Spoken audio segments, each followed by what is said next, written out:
gonna get crazy.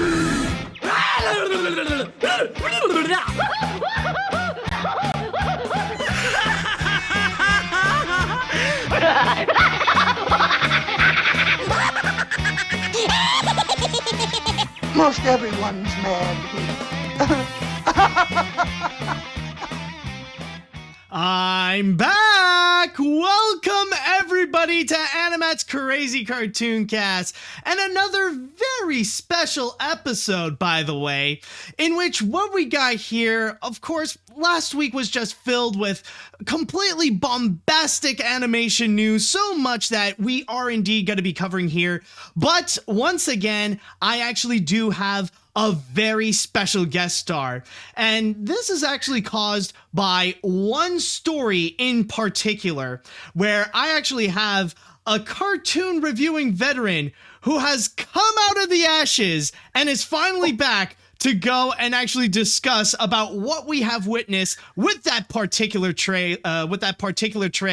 And if you've been watching AniMat's Crazy Cartoon Cast for a while, then you know exactly who this person is. So please welcome back to AniMat's Crazy Cartoon Cast, Joey Tedesco of Cartoon Palooza. Dude, what is up? Hey, how you doing? Man, I missed that Brooklyn accent right there. Right? What has it been, like 5 years? Man, I don't know. 10 years? 15 years? Like, are we in COVID timelines or something? I don't know. I was trying to upload a video for like 5 years, and the YouTube copy strikes were like, no, you have to keep re-editing it over and over and over again. So maybe everyone says I come back, but I've been trying to do it this whole time, and I don't know. I just don't get YouTube like I did back in the day. It's over my head. I know you've been spending so much time trying to deal with copyright that even Arthur had managed to take time to actually finish off his entire series. Right. That's so true. That's funny you say that too, because I actually did review that show 5 years before they actually officially canceled the show.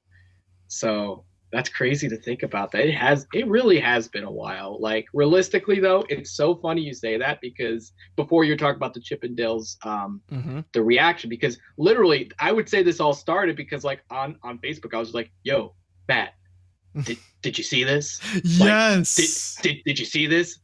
What did you think about this? Like, what's going on here?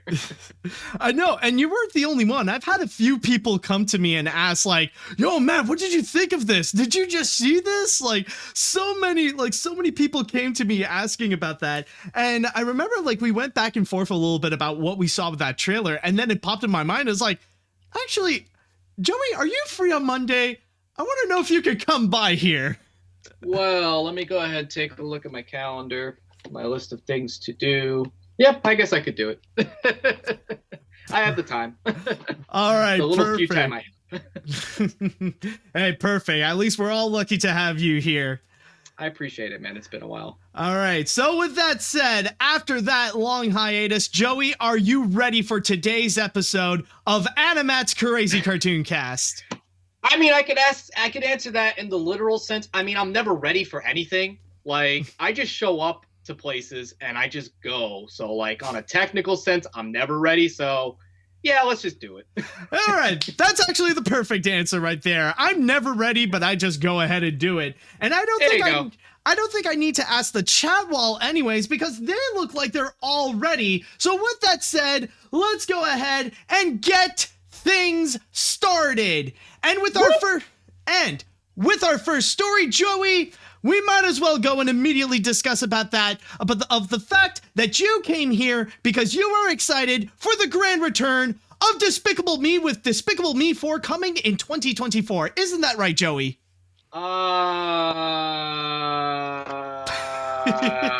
Yeah. We're having another Despicable Me movie come out. We're going to be talking about that, right?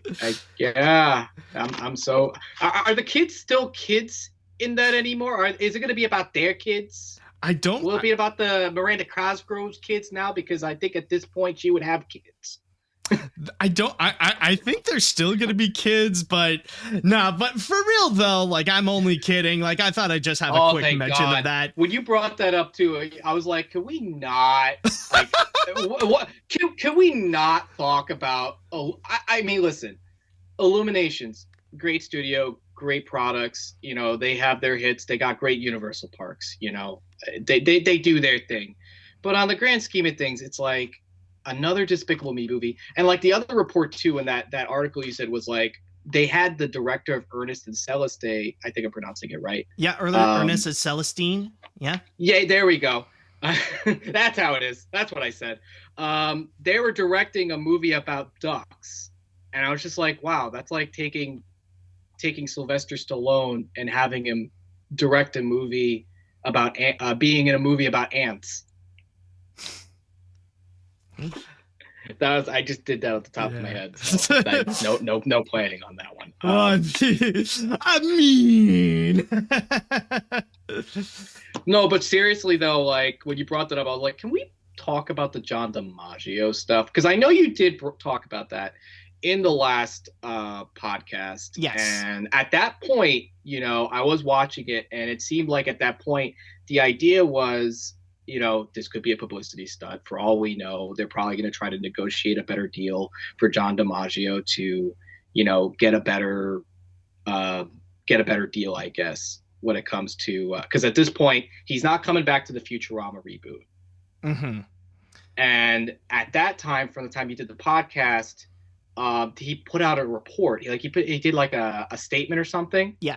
Talking about why he decided not to do that, which to me, you know, I thought it was interesting. But why don't you talk about that? Well, actually, I want to save that for later because I want to start things off. Yeah, I know we're getting a little too ahead of ourselves, but I want to talk about like the main reason, like why we got reunited for this. So Why don't we actually go ahead and actually check out the trailer for the upcoming Disney Plus movie, Chip and Dale's Rescue Rangers. Real Hollywood story. Chip and Dale Rescue Rangers, the show that defined a generation and turned two unknown chipmunks into international superstars. But as success took Chip and Dale to new heights, to many more seasons of the Rescue Rangers. We were living the dream, dancing the Roger Rabbit with Roger Rabbit. no one ever imagined it could all come crashing down. Torn by vanity. You look different. Hey, it's no secret I had the CGI surgery done.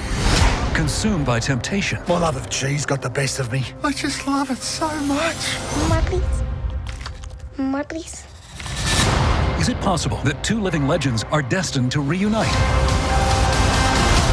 I'm thinking reboot. Nobody wants a reboot. It's the Rescue Rangers! You need a disguise or something. Grab the first thing you can. What?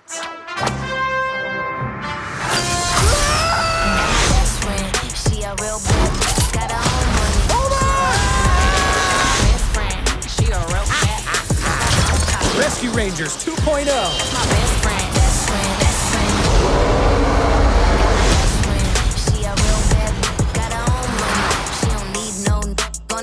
This place looks weird. Remember that animation style where everything looked real, but nothing looked right? Who are you? Are you talking to us? Obviously. But it looks like you're talking to that window. It actually looks like I'm looking right at you. Okay. Look at my eyes, looking right at your eyes. Yeah. Got my best friend. She a real bad, got her own money. She don't need no. So that was Chip and Dale's Rescue Rangers, which is going to be coming soon, I believe in, it says here on May 20th, 2022. So, Joey, we've had a little bit of a while to, like, process what we have witnessed. Can you mention what you thought about this? So it's weird because I do remember that they announced that they were going to be making this reboot a while back, and I think even way back before, Disney Plus was a thing, they always had plans to do a CG live action adaptation of Chip 'n Dale back when Alvin and the Chipmunks were still a thing. And at that point, everybody's reaction was coincidentally the same reaction in the trailer, which is nobody wants to see that, and almost lampooning that notion. Then we had that announcement, I want to say, like when Disney Plus was still coming out, that John Mulaney, the comedian, is playing Chip, and then Andy Samberg was going to be playing Dale. And at that point, I was like, okay, that's interesting. I mean, the voices are not the same, but I mean, the characters are kind of like the same. Chip is more uptight, and Dale is more of the laid back. I mean, you always see. I mean, to be fair, if you ever seen the movie Palm Springs. Oh yes, I have actually, and it's like the thing that gave me the most respect for Andy Samberg as an actor, and it's like it really proves that like if you do give him the right materials, he can make something amazing with it. And if you really think about it, wouldn't you say he was cosplaying as Dale in that movie? I never thought of that, really. I mean, yeah, we get it. Dale is dressing up as like, P.I. Magnum. Mm-hmm. But like in that movie, Palm Springs, he's just rocking a Hawaiian shirt, red Hawaiian shirt with like, I think white or yellow, but not that it matters or anything. But I was like, yeah, perfect casting. It works. And then this trailer comes out. I didn't realize that they were going to go a meta approach. I didn't realize that they were going to go in this direction. And to be honest with you, it actually does feel less like a standard reboot and more like a Lonely Islands movie if made by Disney. Like the first thing I thought about when I finished this trailer, if you haven't seen the movie Pop Star, Never Stop, Never Stopping. Oh, okay, of course, yeah. I feel like it's taking the same approach that movie did, but instead of taking, a pop star mockumentary style of like what's going on with a pop star, I feel like they're applying it to child actors and Chip 'n Dale, I guess. Mixed with Who Framed Roger Rabbit style world, mixed with like a lot of in-jokes. I mean, there are like in-jokes in this. Like, did you get that feeling when you were watching the show that there were just like a lot of in-jokes that only, us nerds would really appreciate and not like the standard, family audience? Yeah, that is true. It does, like, it really does feel like, at least in terms of the humor, that it is extremely meta to the point where like it's almost like a commentary about the modern animation industry in a sense. Yeah.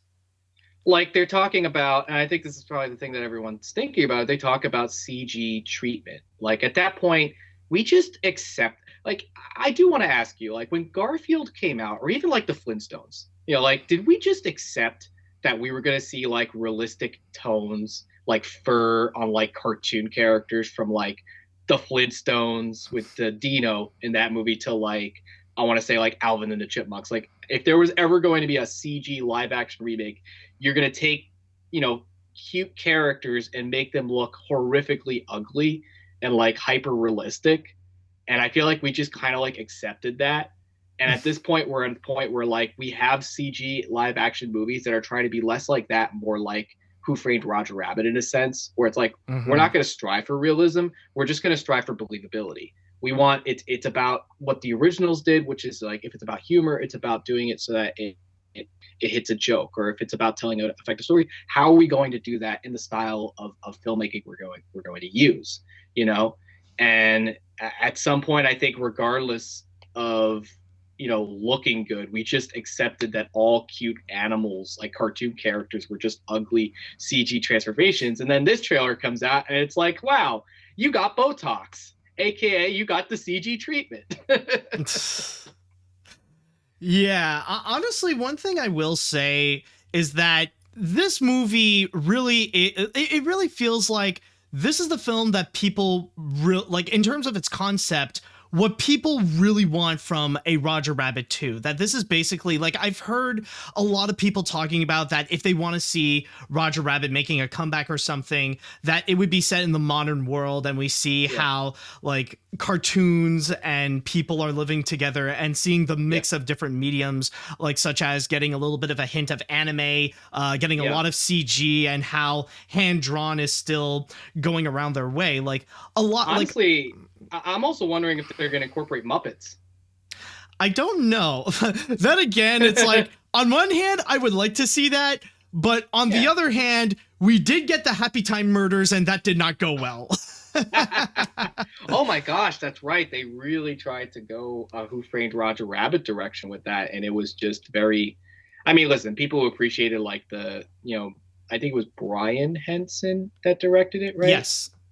They really appreciated him getting to use, like, the old puppets that he used, but, like, that movie didn't work. No, it happened. It just had a very hopeless script. That's the problem with it. Yeah. So, like, the concept of it all, I do like all the different ideas. And I know it's kind of controversial the way they use Chip 'n Dale Rescue Rangers, especially with the characters of Chip 'n Dale. But I can also see that working. Like, even with the voices, like, I hear a lot of people complaining about the voices, that it's not, like, sped up. But I could see it. Like, there are ways that I could see it actually working and stuff like that. Like, the one complaint that I do have with this trailer, with how they presented Chip 'n Dale, is that they're kind of negligent in terms of, like, the past history of Chip 'n Dale, even before Chip 'n Dale's Rescue Rangers, how they were, like, cartoon characters with, like, Mickey and friends. That's a good point. And I actually was thinking about that as well, too. And this is what I was thinking. With the voices, I was watching Angry Black Nerd's videos on Andre the Black Nerd, his videos on Chip 'n Dale, and he brought up a very interesting point. Because this movie is taking so many deep cuts, what if they're acknowledging that because they're on a TV show, when they're on a TV show, they're speeding up their voices when they're on the show, versus in real life, they sound more like what they would sound like in real life, whereas I would imagine, like, a scene where, like, maybe Trace McNeil and Corey Burton are voice directors directing Chip 'n Dale, and then speeding up their voices to sound more like Chip 'n Dale for the cartoon. In a way, like, I could see all that working. So, like, every idea that they presented, I could see it work. But for me personally, I'm not, like, I don't really love what I am seeing. Like, I am open-minded to, like, okay, maybe there is a chance for this to actually really work out, but there's just something about it where I feel like it's the kind of movie I should absolutely love as an animation fan, but I honestly don't. I want to add to that too, and I want to see if maybe you agree with me on this. Like, I brought up Pop Star, Never Stop, Never Stopping. Yes. Right? To me, that is the perfect Lonely Island movie. I mean, Palm Springs is a great movie, but I don't consider that a Lonely Island movie per se. I feel like that's more like Andy Samberg, whereas Pop Star, Never Stop, Never Stopping feels like Lonely Island. That's the stuff you see on the Saturday Night Live digital shorts. But before that, you had Hot Rod. Hot Rod is more controversial in a sense to me when I was rewatching it, in a sense that it felt more like a Saturday Night Live movie, being made by the Lonely Island guys. It didn't feel like they were really showing their strengths. For me, I got the same vibe that the Lonely Island guys are making a Disney movie, and that every time they want to make a joke, do you ever get a sense that, like, Bob Chapek or someone, like some executives, like, don't do this, or don't say that. It's not a drug addiction, it's a cheese addiction, because we don't want kids to be scarred for life. Yeah, like that. I think that's. I think, like, you got a very good point in there, because for me, I feel like there's just something about this humor in particular that doesn't necessarily work here. Like, it doesn't really fit well. And I was thinking maybe it's because, like, it's trying so hard to be meta instead of, like, being funny, where it just feels like everything about it here is just so out of place. But I think really it is the factor that it is by the Lonely Island, and that they want to make their own movie, but like, instead of actually making their own movie, they have to incorporate all these different Disney elements into it. So I think yep, we got to incorporate this element. We got to truck off this element too. And you kind of also brought up an interesting point before too about neglecting the history of Chip and Dale, because that could probably be it as well too. Whereas for Rocky and Bullwinkle, that movie's got I think that movie's got a cult following because it does adhere to the meta humor that the Rocky and Bullwinkle movie did. Whereas it would make sense for like Rocky and Bullwinkle to know that they're characters in a TV show because in the original cartoons they knew that they were characters in a TV show. Whereas here, you know, I want to say maybe like one episode of Darkwing Duck where they knew that they were on a TV show. A lot of the Disney afternoon characters really just played it straight, like they were never really on a TV show. You know what I mean? Yeah, exactly. It's like it's kind of and it does bring up the big question, like, why Chip and Dale Rescue Rangers? Like, why them specifically? And if you are going to go in that kind of direction, why not actually do something like a Roger Rabbit movie? Or I actually Bonkers. saw. Yes, I was just about to say. Like, I actually saw someone actually brought up on social media that this would have actually worked out a lot more if this were a Bonkers movie.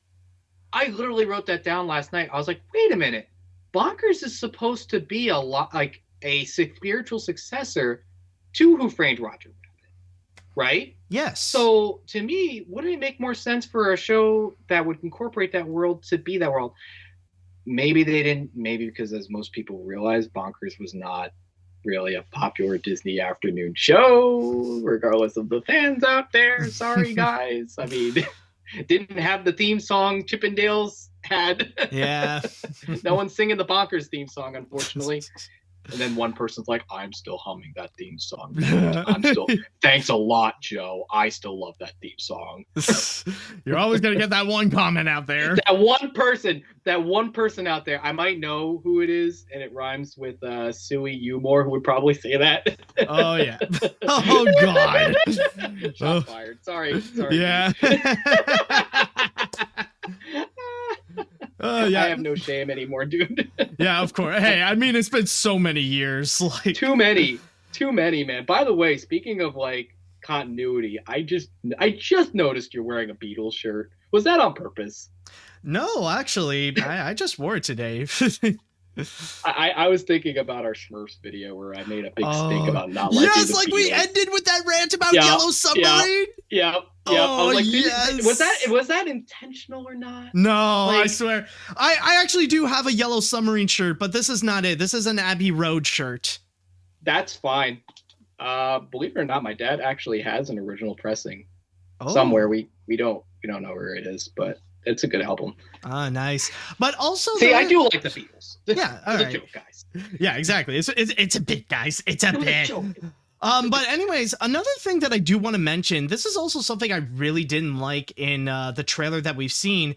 It's honestly the faux 2D animation that's with the main Chip and Dale characters. That honestly, I really didn't like. And the more I think about it, the more that I realize it really doesn't work for this movie in particular, because the main characters are supposed to be 2D characters, and even the whole joke with Dale is that he had the CGI surgery.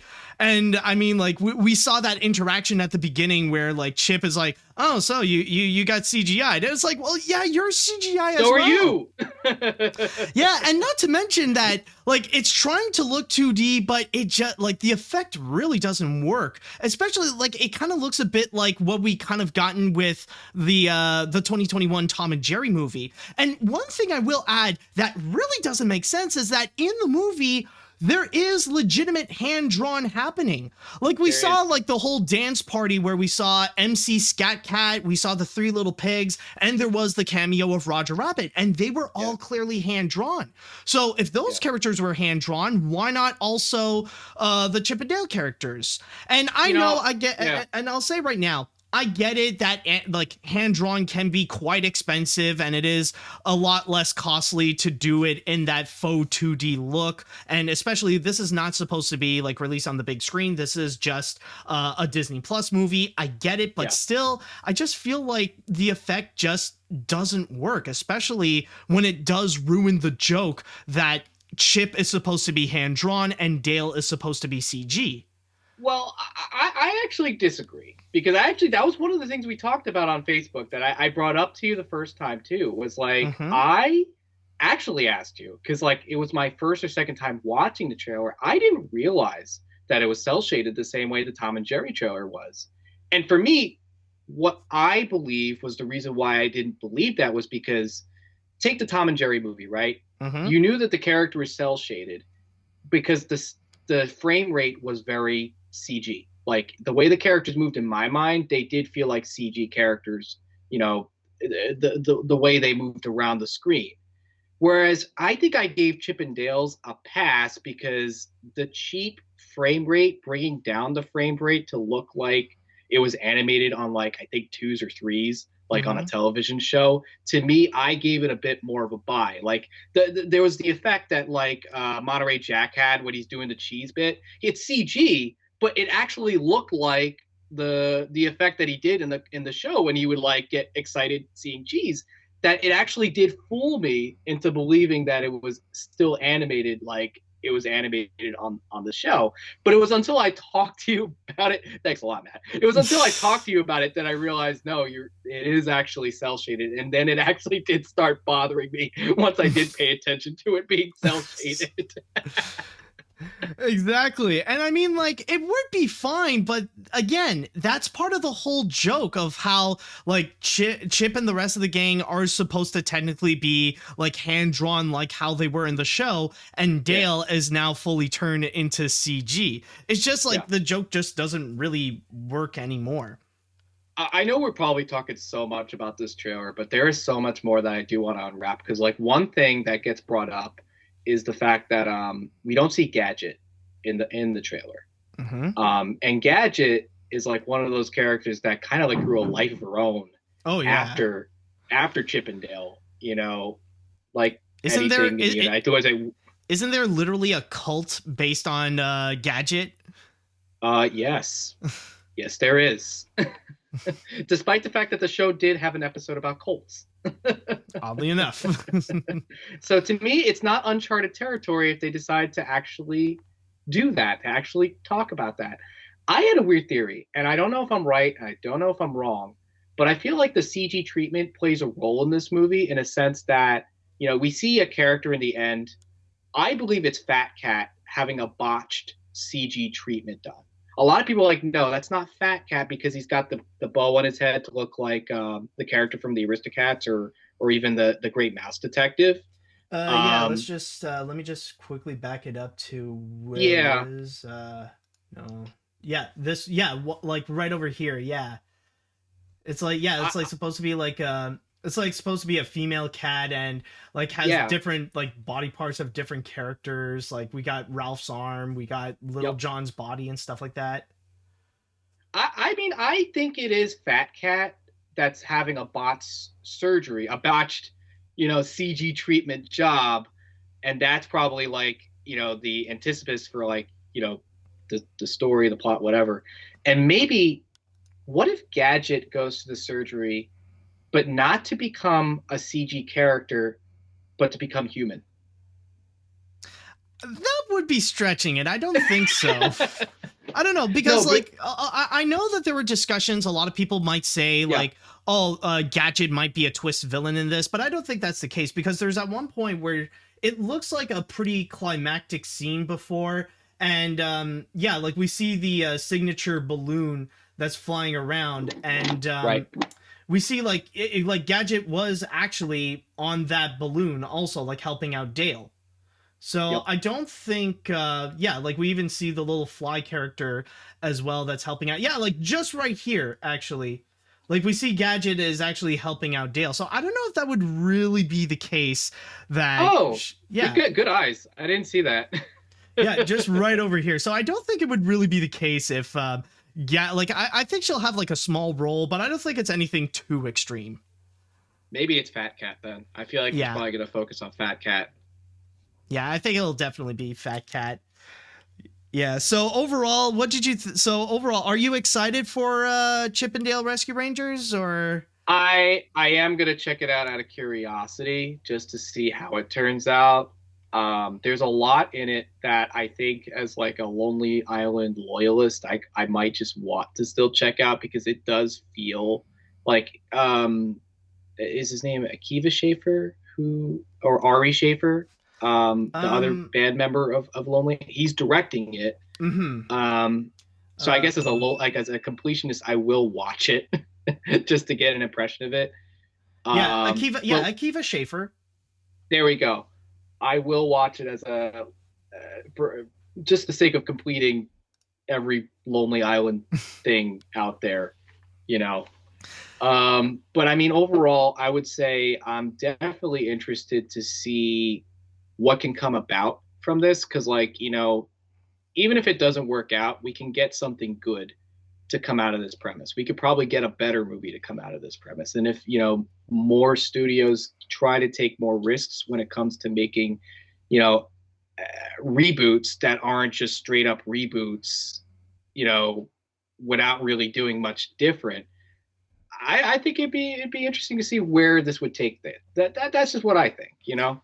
Yeah, I honestly, I'm a little bit like, I'm very mixed. I just feel very complex emotions, because I could see a lot of this actually really working out. And I don't know if it's just because of the trailer that's not really doing it for me, because I could see like a lot of people really having fun with the whole concept, and especially with all the cameos, like what we saw with Roger Rabbit or Aladdin, or even the My Little Pony characters. Oh, actually, if you go back to the Aladdin, if you go back and you slow it down, you'll see he's got gloves. I think that's maybe like Goofy dressed up as or one of the characters that has like cartoon gloves is dressed up as Aladdin. Hold on, let me double check that actually. Just double check. If you go frame by frame, you'll notice that his hands look like the cartoon gloves. And to me, it actually looks more like Goofy dressed up as Aladdin. Yo, that's a real good eye, actually. No, actually, no, I don't think it. No, not even. I don't think it is Goofy, because look, like, he's actually kind of fat. Like that. That's a pretty husky Aladdin here. That could probably be. It could be Monterey Jack, or Monterey Cat's the size of a mouse, so maybe it could be Pete. It could be Pete. Could be Pete. Who knows? Time to bring a whole new world to these chipmunks. That was so good, dude. Oh, thank you. I take pride in my Pete impression. You do take pride in your. I can't do it. No. Oh, Damn of it. course, I take much pride in my impression of Pete. This is why he's number one in the game, guys. Thank you so much. Yeah, but overall, though, I will say, like, yeah, like, I could see there are some things that have great potential, but it's just the execution is just not what's selling it for me. It's just the execution of, like, the meta humor, and even, like, the acting, like, the actors themselves, like having just John Mulaney and Andy Samberg just being John Mulaney and Andy Samberg. It's just, you know, it's not really doing it for me. And it's just overall, and especially like going back to the meta humor, like in here, it just makes it feel more cynical than it is enjoyable. So, I mean, I'll be open to either way. Like, I can imagine like maybe this could work out and it could be a great surprise for me. And like, as an animation fan, I'll enjoy the heck out of it. Or this might just be a disappointment where the execution is just really botched up. I don't know, but we'll see. Literally botched up, since we're talking about. Was that an intentional CG treatment joke? I didn't even think of that. There you go. I don't know. It's interesting. What do the folks think about on the chat? Well, let me ask, Chadwell. We would like to know, what do you think about the trailer for Chip and Dale's Rescue Rangers? Did you guys actually enjoy it? Are you guys a little more iffy? Let me know what you think, because I know for a fact that this is one where like a lot of people are very split. Either they love it or they hate it. Wonderful mug, by the way. Oh, thank you. I saw it at GameStop and I was like, mine. At this point, I just whatever I find is whatever I find. Exactly. Oh, a pen. I'll drink it. There you go. Oh, let's see.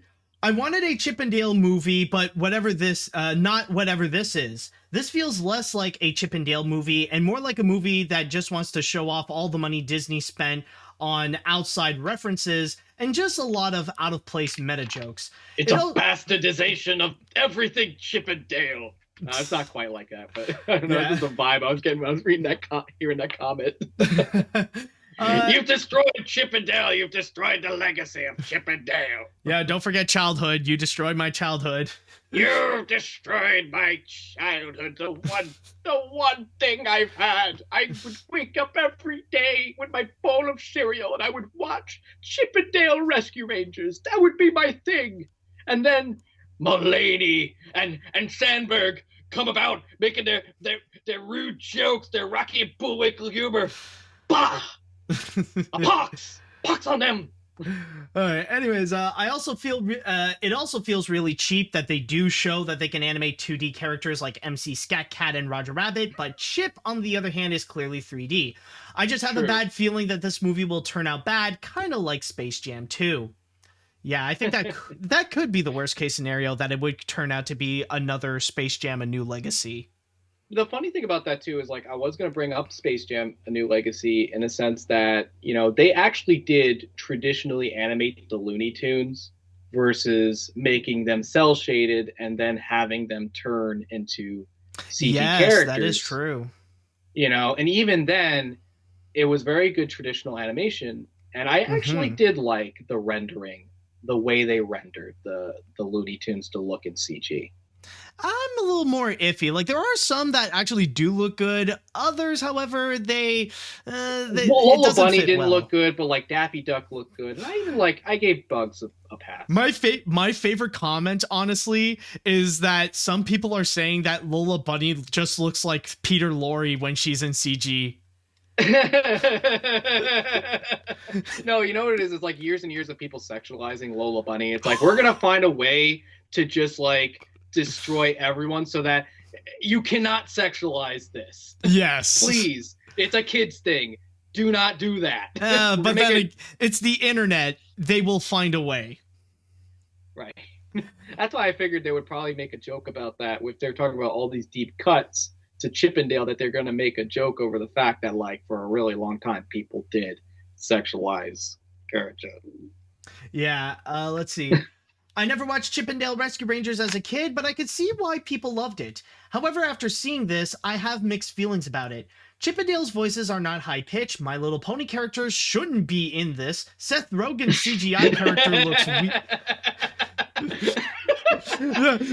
No, they should be in here. I mean, I don't mind the My Little Pony characters. Criticism, they should not be in a cartoon world. Honestly, yeah, like, I mean, my problem is just the ponies look like this. How they also got the chip treatment of that faux CG, and it's like, no, just stay in 2D, please. Like, look how they massacred Fluttershy here. I'm gonna give everything else a pass, but I mean, god damn it, they put the My Little Pony characters in it. For shame. Yeah, ponies. Oh, shame. That's out of line. Anyways, the Seth Rogen CGI character looks weak, and the story feels like it already came from the Muppets. Though there are some stuff that I like and made me chuckle. There's an anime character, the fat mouse asking for more cheese, and Dale's CGI doesn't look too bad. And that's one thing I will admit, like, Dale in CG, like, for what they're trying to do here, I think it actually works very well, and I think that's probably the best thing in this is Dale's CGI. But I mean, it's funny they brought up Seth Rogen CGI because, I mean, that is the joke for years people have wanted to make about, like, the Robert Zemeckis, like, Beowulf. Yeah. You know, the anime. People have wanted to make that joke in a movie for a really long time, of just, like, looking out into distance with the dead eyes. I actually, that was actually one of the things that brought me back into interest with this movie, because I actually did like that joke a lot. Yeah, and not to mention in that scene as well, they also made fun of Cats, the 2019 Cats. Oh, like, there was that one shot where you see, like, two cats just fighting it out. Oh my god. It's in the trash can, just like wrestling it out with each other. Yes. We don't go to this neighborhood. This is the bad part of the town. Yeah, exactly. Where CG just doesn't look right. The wrong this side is the of Kensington. the wrong side of the of animation CG of Town. the wrong side of the animation neighborhood. Let's see. Not gonna lie, this is exactly what I was expecting from this premise. I don't love the storyline, but I like how it takes advantage of the silly premise. The visual effects are nice, and the satire of the different mediums of animation got a chuckle out of me. So I may be checking it. Checking it out anytime soon. Also, I love how, in terms of the 2 Andy Samberg voiceover roles in 2022, I'm less annoyed by the goofy CGI chipmunk. Weird. Yeah, that is true. You know, that's so funny you say that, Matt, because the first time I brought up this trailer to you, what did I tell you?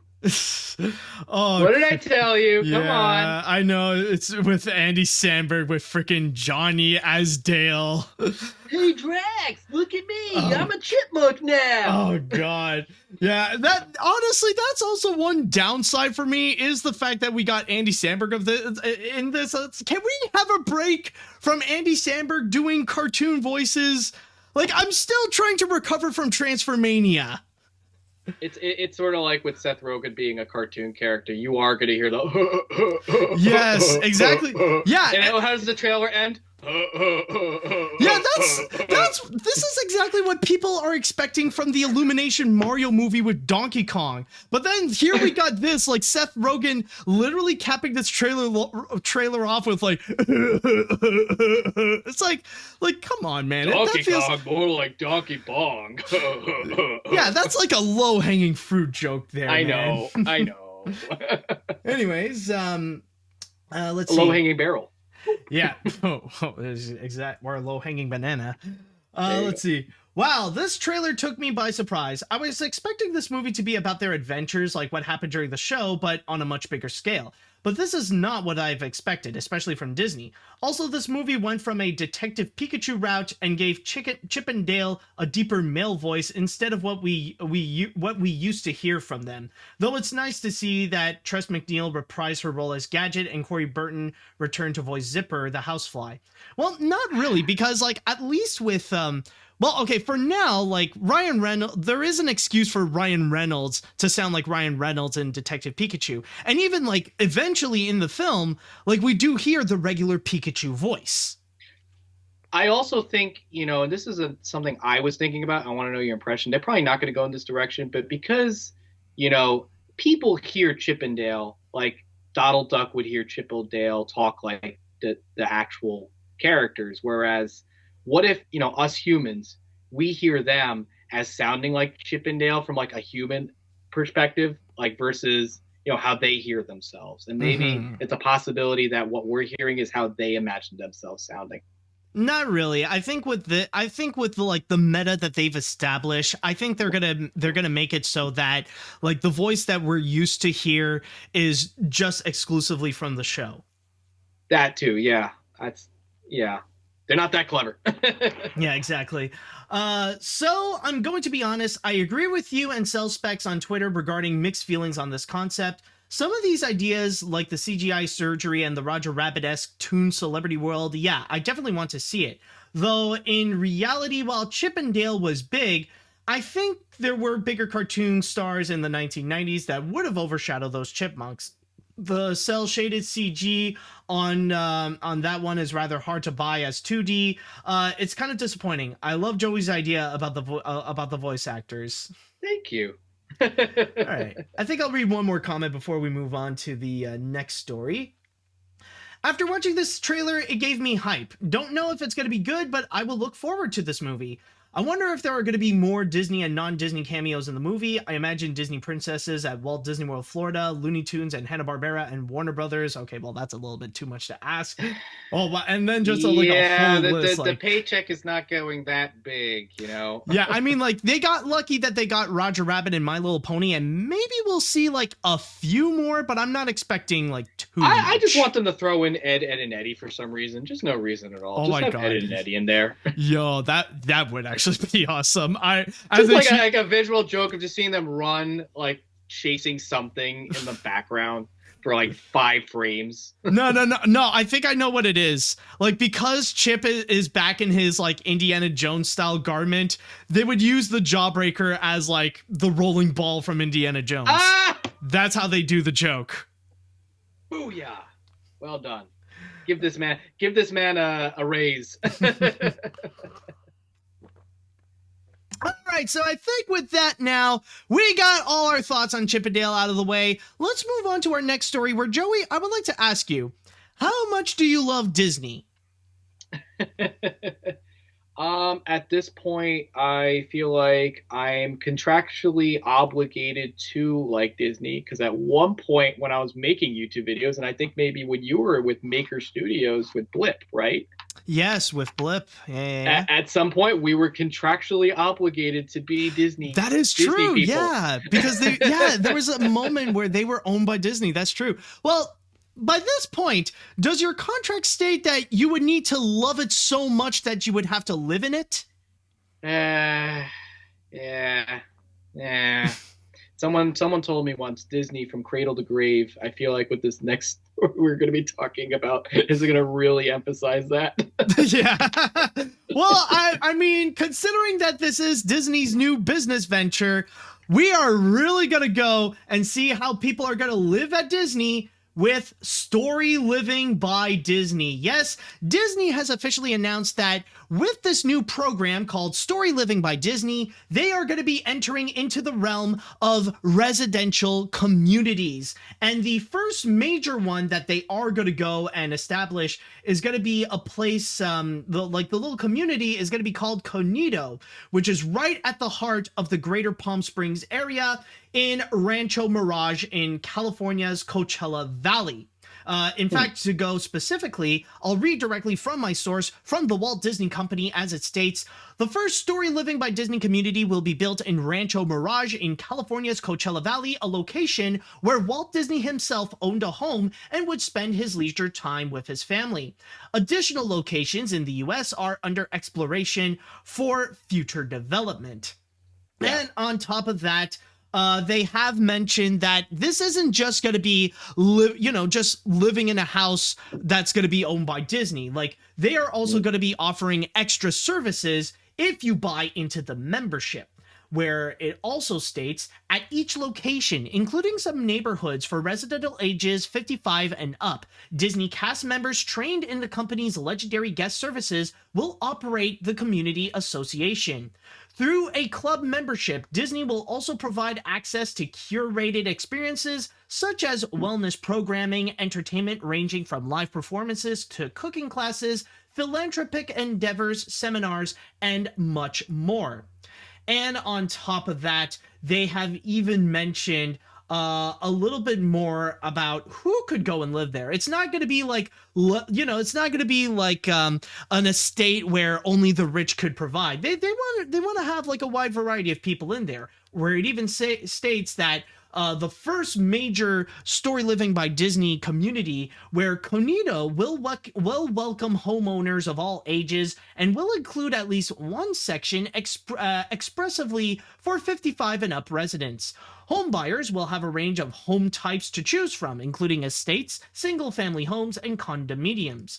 It even goes further by saying, per the special plan approval for the development, the community is expected to surround an approximately 24-acre grand oasis featuring clear turquoise water with crystal lagoon technology, enabling crystalline lagoons of any size to be built substantially, with low water consumption and using a minimum amount of adhesive and energy.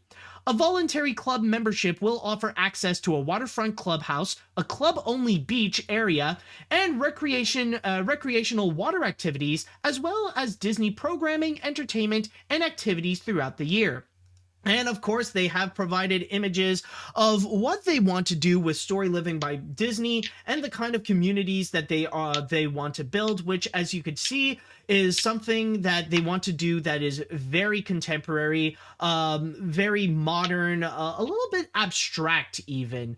And we don't necessarily have a release date as to when Storyliving by Disney will truly begin, but this is a plan that they want to do. So, Joey, I want to know your thoughts on this. How do you feel about Storyliving by Disney? Well, I had a couple opinions on this. I mean, for one, I did think it was interesting that this was being developed by the Imagineers versus just like a general gated community, whereas there really is a focus to trying to get this to be like a Disney sponsored program. But to me, it's weird in the sense that now, did they also mention that article that it's for folks 55 and older? Well, no, they pretty much said that is for everyone of all ages, but there is going to be a specific area that will be for 55 and up. Okay. Because, when I heard that part, it does make me feel like they really want to capture a specific age group. It's like when it comes to Disney, I feel like they want to capture all avenues. They want to get to teenagers, they want to get to kids, they want to get like young adults, and they kind of want to get boomers. And to me, that part is kind of the vibe I got hearing that. I don't know much about community in the sense of like building a neighborhood that's like a Disney sponsored neighborhood. But I mean, it does make me think about like Epcot. Wasn't this always the vision of what Epcot was supposed to be? Yes. I was about to say that technically this is not the first time that the Walt Disney Company wanted to actually build communities. In fact, like the most popular example is what you brought up, the original vision that Epcot that Walt Disney had, which is actually an anagram for the experimental prototype community of tomorrow, where Walt Disney wanted to build this city that is within Walt Disney World, where like everyone would live in this very futuristic world, and whatever like new inventions or new creations that would be made, they would be prototyped at Epcot and then would be spread around the world. Like that was the original idea Walt Disney had for that place. So of course it never really came to be, but the closest that Disney ever did to actually building this type of community was actually Celebrations in Florida, where there's this like one little sector that's not far from Walt Disney World that was built as this entire community for people to live in, to shop, and to basically build like a little town in there.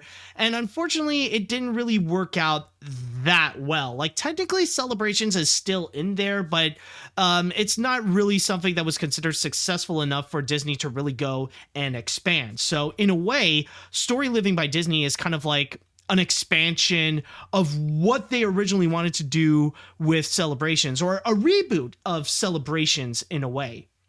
Yeah.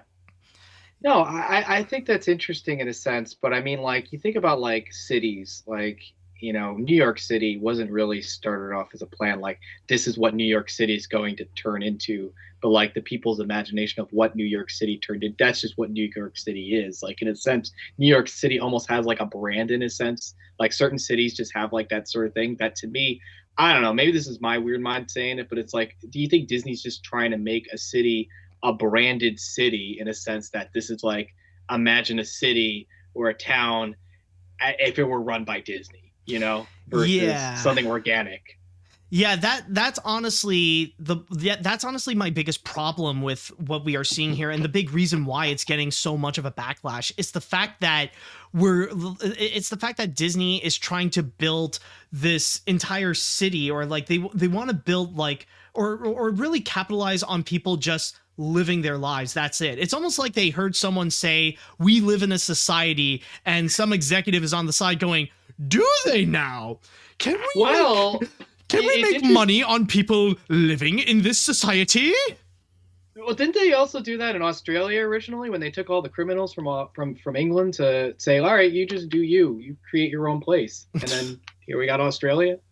I don't know, that could be it, but I don't know my Australian history all that much. Someone in the comment section is probably gonna be like, why did he bring that up? Yeah, who knows? Wait, what was the connection there? No. Or someone's like, well, I'm Australian, and I can tell you right now that my great-great-grandfather was Jack the Ripper. Yeah. No, but for real though, like what I see with Storyliving by Disney is a little bit messed up, because it really does feel like something that it's just living in a place that is governed not by an actual government, but rather by the Walt Disney Company. It's just kind of messed up where like what Disney is building is not really a community, but rather a plutocracy. It's the fact that you got these, you got a wealthy corporation that is actually in charge and like trying to take care of your everyday living. Like it's them. God damn it, Matt. Did it have to be a plutocracy? Oh, well, hey, I did. That was not a. That's not. I swear to God, that's the actual name of that kind of like. That's the name of that regime. That was not a pun. Disney's already branding the term plutocracy. I swear, I'm not making this up. It wasn't a pun. I swear to God. Bob Chapek's in the background be like, all right, we're going to trademark the word plutocracy. Yeah, exactly. Exactly. But yeah, going back to what I was talking about, that's the part where I find messed up is the fact that like it's basically living in a place where it's actually run by a corporation instead of like either an actual community or by a government. And it's kind of like a messed up thing where you think about it, like I feel like this is only going to be for like the really die-hard Disney fans or for the capitalist lovers that would love the idea for like either a corporation or for the wealthiest to actually take over. Like, you know, those fanboys who are like really into NFTs or like they highly praise people like Jeff Bezos, Mark Zuckerberg, Elon Musk, or Kanye West. I feel like it's more for those people that want to live in that kind of society where it's a major corporation that's taking over our everyday lives instead of a government. Although I will say, as someone trying to become a homeowner at this point, I look at the market, I try to find, you know, property value. I try to find good property out there, right? Mm-hmm. And if you look at the market right now, there's condos being sold for things that they should not be selling for. Like you're paying for a house for like a 1-bedroom, 1-studio condo. Like if Disney could find a way to bring down that price, hey, maybe call me a fanboy. I might do it because I like cheap stuff. If it's expensive, that's another story. I mean, we're talking. But that's the thing. We're talking about Disney. And nowadays, especially from what we've seen at the Disney parks, and especially the fact that this is technically going to be something run by the Disney parks, like they've been jacking up their prices again and again and again. I cannot imagine how something like this would actually be something that can be considered easily affordable. Like, I think this might be something that, like you have to be at minimum in the upper middle class in order to actually afford even just like a small 1-room condo in Storyliving by Disney. I honestly don't even think it's the upper middle class. I think it's like the lower upper class, to be honest with you. Yeah. Like, we're talking like 5% of the population is probably going to be living there. Like people that are investing in NFTs, I mean, they say anybody can invest in it, but I feel like the people that are doing are people that have the money to spend that money. Yeah. Well, NFTs, I think that's like a whole other story. And I mean, you look at the architecture as well. Like these are like gorgeous ideas that they want to do in order to build Storyliving by Disney. Like this is like amazing. To build a plutocracy. Yeah, exactly. Like all these like these houses, like these buildings, they look absolutely beautiful, but they don't look like something that like even the middle class could go and actually afford just to go and live there. Like, yeah, I think this really is something that only the rich could legitimately afford, or even the wealthy. It's not going to be something that they could allow just about anyone. Like they can't just bring in someone who has like 2 fast food jobs that could easily go and afford like one of these places. Yeah, unfortunately, you got to have money in order to spend it. Exactly. So overall, I don't know. I feel like I don't know. Like I know like technically I can't because like I'm Canadian and I mean I have to go through a whole process if I would want to legitimately go and live there. But I just don't really see this as something that would be worth fully investing into. Like already I'm already seeing people on social media, like when they heard when they heard the announcement of Storyliving by Disney, they got excited, not for Storyliving by Disney, but for the Defunct Land episode that will happen in the future of Storyliving by Disney. Oh, that's so funny you say that, because the first thing I thought about was the Defunct Land episode of Disney Quest, in a sense. Like, Disney had this idea to like capitalize on virtual reality and making a theme park that's just basically, you know, Dave and Buster's. A very expensive version of Dave and Buster's. Yeah, they only had one at Disney World and just a little bit in Chicago, and then that's it. It's so funny too, because like I remember how hyped up it was back in the day that once it like only lasted 2 weeks and then no one talked about it. Exactly. I think this could happen like the same way here. Like it depends on like who would want to go and actually invest in this. And I don't know, like, and I highly recommend you do check out videos about Celebrations Florida. And like, honestly, at this rate, with the reception that Disney is getting from this and how things are going with the plans and how very similar they are, go check it out and you'll see how things could actually go. I think the guy who was formerly known as Rob Plays, Midway to Main Street, he actually did a couple of videos about Celebrations Florida, and I do recommend you go and check those out. I will. No, definitely. So yeah, overall, I don't know, Joey, would you want to invest in Celebrations? Not Celebrations, in Storyliving by Disney? If I got the money to spend to it too, but I barely got a pot to piss in, so probably not. Yeah, exactly. I have no other way to describe that, to be honest with you. I'm broke. But also, one question I do have is, do you think Storyliving by Disney could actually work? Do you think this could actually be a successful venture that Disney could really expand? I mean, like, we're talking about possibilities of possibilities. I mean, you could say the same thing for Metaverse, right? Like, is that going to hit off? Is that going to do well? You know, at this point, I think it's really what the public is going to make of it. And I think because it is it accessible? Maybe. Is it going to work? I just don't have that. You know, I'm just like a counselor from New Jersey. I don't know. Who knows? We'll have to wait and see how things are going. But with that said, I'd like to go into the chat wall, and I want to ask you all, how do you feel about Storyliving by Disney? Is this something that you guys think it could work? Is this something that you would rather want to avoid? Let me know what you all think.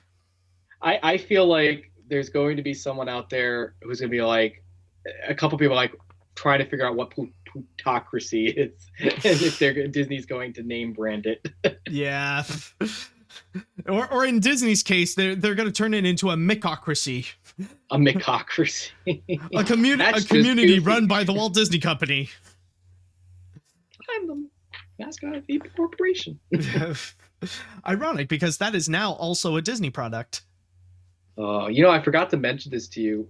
I know we're done talking about Chippendale. Yeah. But I did bring up to you too. I was like, what if they did have the Simpsons show up? Yeah, I did. We did talk about that, and I also mentioned. And I also mentioned it's like, well, at that point, they might as well also bring in like Blue Sky characters. Yeah, pretty much. Like I could just see like Scrat holding up like a need a studio. Yeah, studio wanted, help wanted sign, because exactly. They don't have a studio anymore. Oh, yeah. Poor Blue Sky. You will be missed. All right, let's see what we got here. To quote Twitter user ZeemCZ, terrible idea. I don't know. ZeemCZ.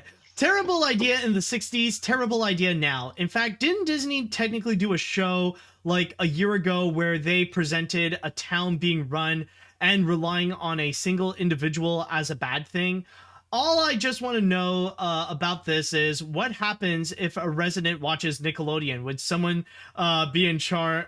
Would someone charge in and be all like, "Hey, old buddy, old pal, looks like you're watching a forbidden channel. Who's ready for a magical visit from the FBI?"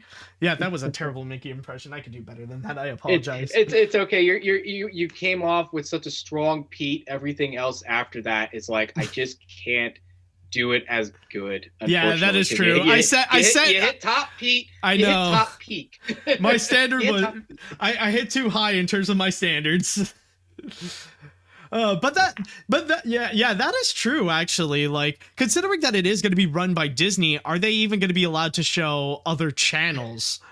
Like, will they allow other providers to come in, like Time Warner or Comcast, like to help with the electricity and like with the internet provider? I think about like what happened with the Disney Channel for a really long time. Whereas you watch the Disney Channel, they never had, they actually had specific commercials that were made by Disney because they didn't have like regular commercial programming at one point. So I do think if they do have like, it would be limited. I feel like it's kind of like, if we can allow it, we can allow it. We have the licensing for it. We have the license for it. That's what makes it really just kind of cringy in a sense, where it's like it's a Disney town. Exactly. Oh my God. Honestly, the one thing I can't imagine is that, yeah, there is going to be a moment where like there's going to be this FB, like kind of like this whole SWAT team is going to drag you away for watching something. It's like, yeah, that's so like, that Song of the South is going to be banned in that community. It's going to be like, when Mickey Mouse showed up in A Christmas Story, the scene where like the Mickey Mouse character just shows up drunk and like all the Wizard of Oz characters are like trying to rush him out. Oh, that is true. All right. Anyways, Storyliving by Disney just has a massive don't ask questions, just consume products and then get excited for the next product energy. I can't really see anyone wanting to live there except the most diehard Disney fans who has a lot of money, and I just don't believe this will work out for Disney. I can't wait to see the Defunctland episode about this whole thing.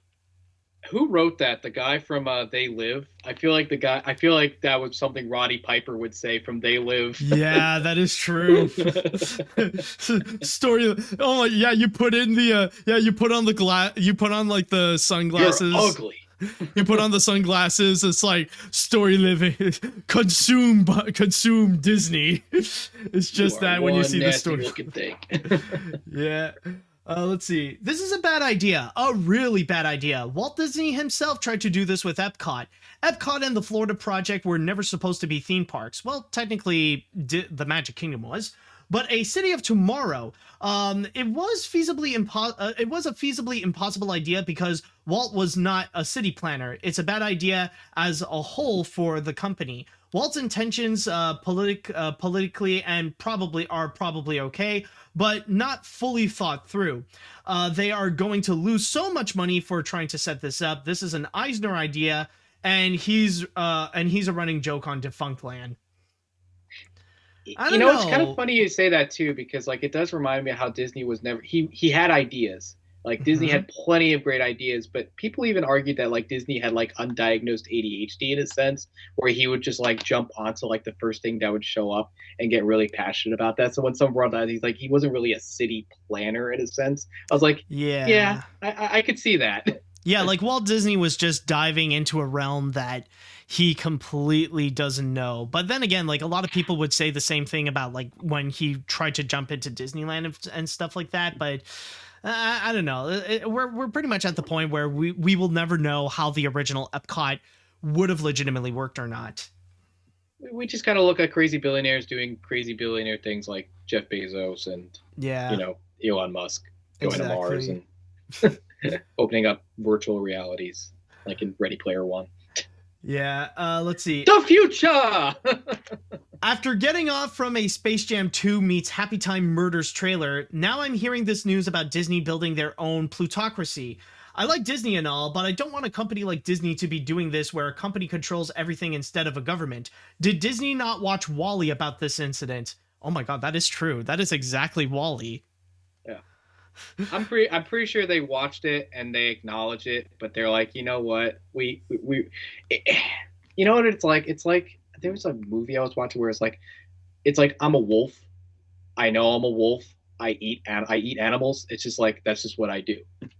I can joke about it, but I'm still a wolf. Yeah. That is true. I mean, like they did turn WALL-E into an NFT, which really makes it ironic. Oh, come on. So I mean, like, of course they would do something like that. How about the guy that made an NFT out of a special edition of Frank Herbert's Dune and claimed that because he had an NFT of a book of Dune that he owned the rights to Frank Herbert's Dune. Oh yeah, and not specifically to just that edition of that freaking book. Yeah, that, oh my god, yeah, like the entirety of NFTs and how they're trying to dive into that, like the amount of copyright trouble, it's just like, that thing is such a mess. Listen. I got a wonderful Charizard holographic card somewhere. I'm not going to be making an NFT of it anytime soon. No desire to do that. It is what it is. Fair enough. All right, I'll read one more comment before we jump into the next story. I agree with you, Matt, about the situation. Whatever Disney is doing is jumping the shark. If they are going too far with territory purchase and building a society, I just hope they don't buy the entire White House. Here's something crazy. Imagine someone, repeating the same joke about watching Nickelodeon. I'm not interested in investing for this attraction. So yeah, not many people seem to want to go and buy a full-on Disney house or live in a Disney society. So it's the housing market, man. No one can afford that shit. Exactly. I mean, like, yeah, it's hard enough as it is to buy a house. What makes you think that you could buy a house from Disney? It's so hard. It's like I gotta still save another down payment before my student loans kick in, and it's like I just don't have enough. But I really want a nice house. Yeah, I understand you, man. Like, we all want to live in our own place someday, but it's just the pricing needs to, like, at least meet by our standards. We'll get there. We're gonna get by. Hopefully. We will. But anyways, let's move on to our next story. And what we got here, I don't know, like, I could see this is the kind that people can get excited for, but this is also something that can be very concerning. It's just, either way, I'm just not excited for the discussions that will come up on social media about this. Are you? Which story are we referring to next? The Boyd, that one. The Boyd. Oh, yes. Yes, and if you don't know what we're talking about, let's go right into Brad Bird's next animated movie. Yes, Brad Bird is going to be teaming up with Skydance Animation in order to bring a long-time project that he wanted to do. It's finally going to come to life with a movie called Ray Gunn. Yes, that's going to be his next animated feature, which, considering that he is going to be joining Skydance Animation, not only is he going to be reuniting with David Ellison, the head of Skydance, whom previously they worked together on Mission Impossible Ghost Protocol, but of course, that means he is going to be reunited with John Lasseter, which he is the creative head at Skydance Animation. I'm guessing like the big welcome hug is going to come to like every single person that's going to come up to John Lasseter, like, just like, here, Colin, we'll give you a big hug. Oh God. Yeah, that could be, that could be a God. thing. Who knows? And once again, I just would like to mention that this is actually a project that Brad Bird wanted to get off the ground for decades at this point, where not only is he going to be directing it, but this is also a project that he wrote the script along with Matthew Robbins.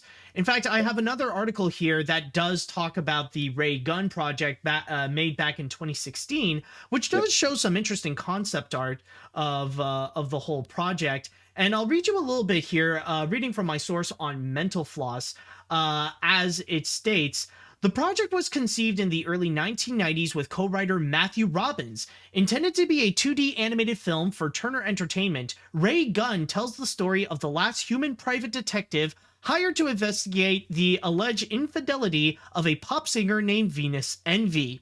Navigating a world co-inhabited by humans and aliens, Gunn finds that Envy is being set up by her scheming husband to take the fall for the murder of her body double. Trade papers described it as a cross between Raymond Chandler and Buck Rogers, with Bird aiming for a futuristic setting depicted as though it had been designed in the pulp novel heyday of the 1930s. Bird once said that the idea had come from mashing together B-52 single Planet Claire with elements of the 1950s TV detective show Peter Gunn. In fact, we do actually have a couple of quotes I would like to go and read here. This one will be from the CEO of Skydance, David Ellison, where he states, from his work on The Iron Giant to The Incredibles, and the work we did together on Mission Impossible Ghost Protocol, Brad is one of the greatest filmmakers working in the industry today. As a lifelong fan of animation, it is incredibly rewarding to be reteaming him to create this bold new world, and we're excited to get started.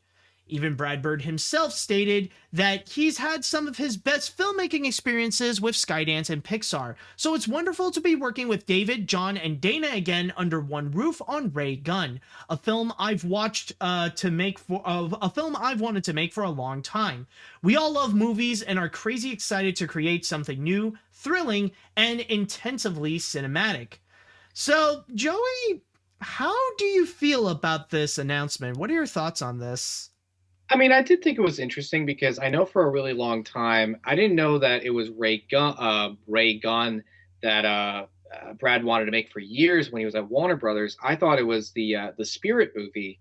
A couple years back, they did release some of that test footage that Brad Bird and Bruce Timm, who would go on to create Batman the Animated Series, would basically be working on this animated adaptation of the Spirit. So I was thinking that Ray Gunn pretty much was that movie. But from what I understand, it sounds like it was another project that he was just working on for a really long time. I mean, I think it's so weird. I feel like, you think about, to me, it's not so much my thoughts on Brad Bird making this movie. He's a good filmmaker. I do think he's a very capable Academy Award winning filmmaker. I do look forward to whatever he's got to make. I even enjoyed, The Incredibles 2. However, I would say it's John Lasseter. Like, he has really fallen from grace. Like, it is amazing how far he has fallen from grace. And I actually wanted to ask you this too, because I was watching Disney Plus recently. There was a documentary, I think it was Abhay Works' daughter, Leslie, made a documentary about Pixar. The Imagineering story? Oh, no, okay. The Pixar story, of course. Okay. That's still on Disney Plus. And Lasseter plays a really big role in that documentary. Like, to me, is it almost like, are we warming up to the idea that, like, he's done his time and we're forgiving him, and that we're trying to, like, move on from what he's done, in a sense? I don't know. Well, you got to keep in mind, the Pixar story was made like back in, I think around 2006 or 2007. It was like when Cars was fresh and brand new. So like, of course, it was made back in a time when John Lasseter was viewed as like the modern Walt Disney, where he was so revered. Right. And I mean, yes, it is technically true that like how animation is today, it's impossible to not look at how the animation industry is right now without the involvement of John Lasseter. That definitely is true. And I thought you were going to refer to the Imagineering story, which Leslie Iwerks also did create, and they were very close to like not looking into John Lasseter. The most that they did in terms of bringing him up was just like a quick mention of the fact that he helped out on creating Radiator Springs at Disney California Adventure, but that was pretty much it. Like, for the most part, they would just flat out ignore him.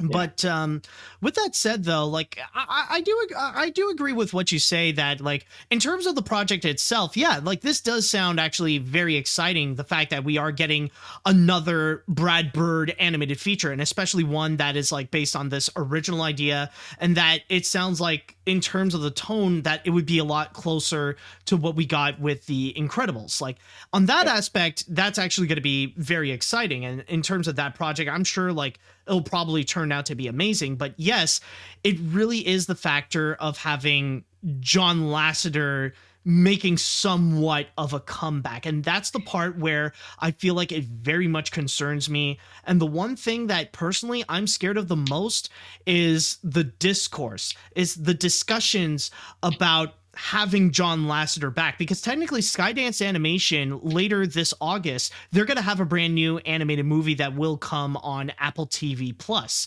which is called Luck. And that's going to be one where, of course, John Lasseter is going to be producing.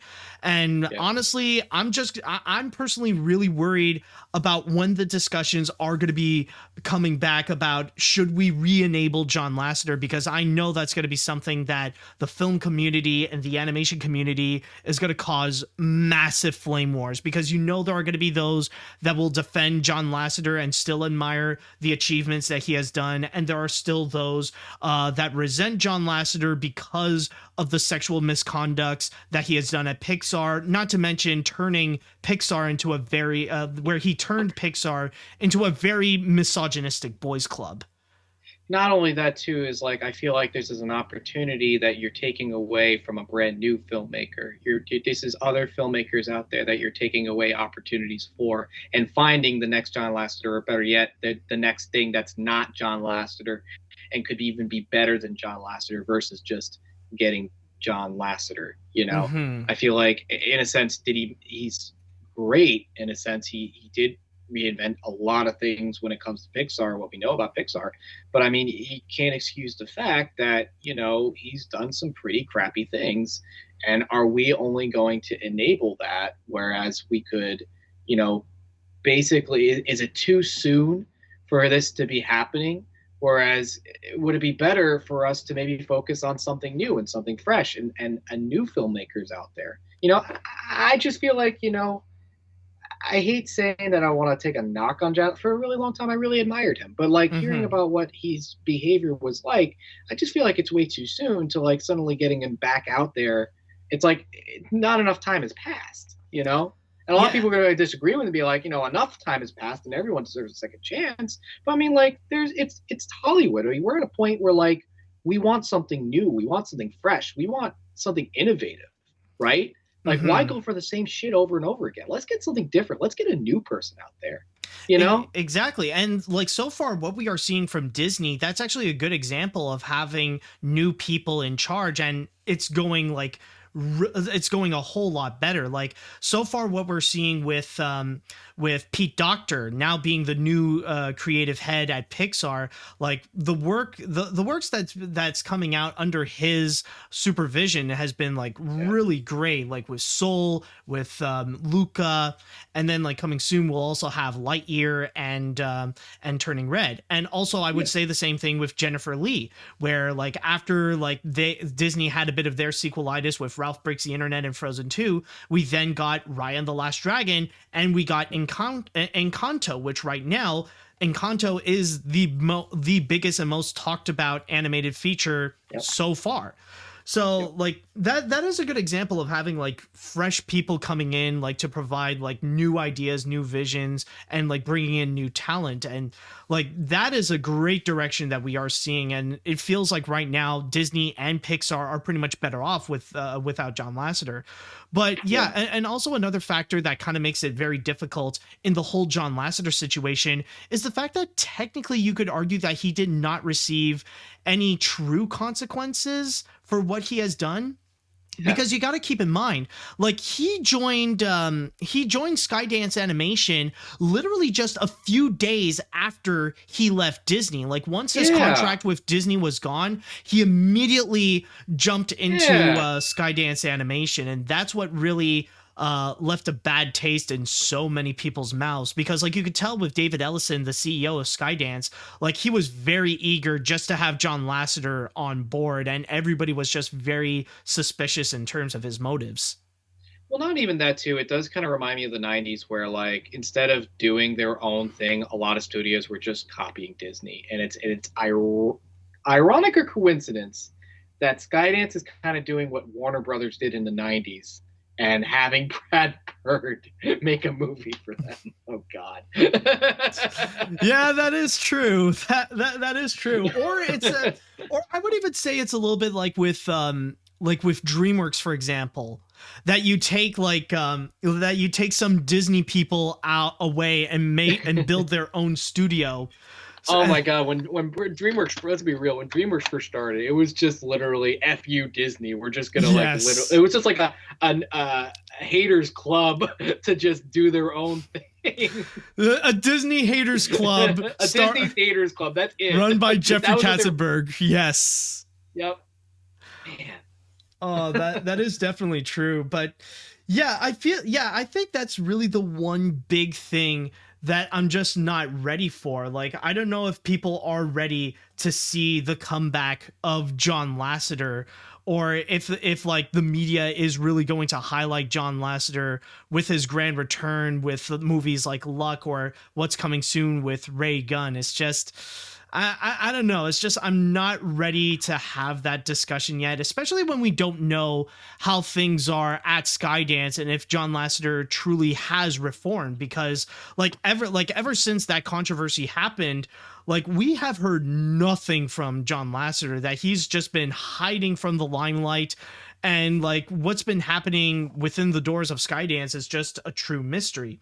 I have heard rumors that like, the dude has been going into therapy and he's trying to make himself better, but like, we don't truly know. Like, I think it only is John Lasseter for himself to come back and actually prove to everyone that he has been reformed, that he has acknowledged his mistakes, and that he has gone for the better. And if we can actually get testimonials from Skydance animators, if that truly is the case, well, then maybe we could like consider giving John Lasseter a second chance. But for now, we don't really have anything to like really prove if John Lasseter can be trusted with returning as an animation leader. To me, it just kind of seems like he got caught. He needed to get a job. This is the job he was offered. He took that job, and it is still a fall from grace in a sense. That it is kind of mind blowing if you really think about it for Brad Bird to do that. I'm just guessing maybe he's just happy to have a movie he's always wanted to make to be produced. Maybe he has no real. The interview, I mean, sounds like he has good faith in Lasseter, but then at the same time, you really think about that, it's like, listen, he's got money, they got animators, they're gonna make my movie. That's what this is gonna be. Well, I don't think it really is the case about his movie in general. I think honestly, like in the case of Brad Bird, he's just forever thankful of John Lasseter despite what he has done, because you got to keep in mind, like, after The Iron Giant was a bomb, John Lasseter and Pixar were the only ones that came in and helped picked him up to go and create The Incredibles, and that's where his career really launched from there and made him and turned him into a fully established filmmaker. Like, you're making John Lasseter sound like the mafia. It's like he owes him a favor.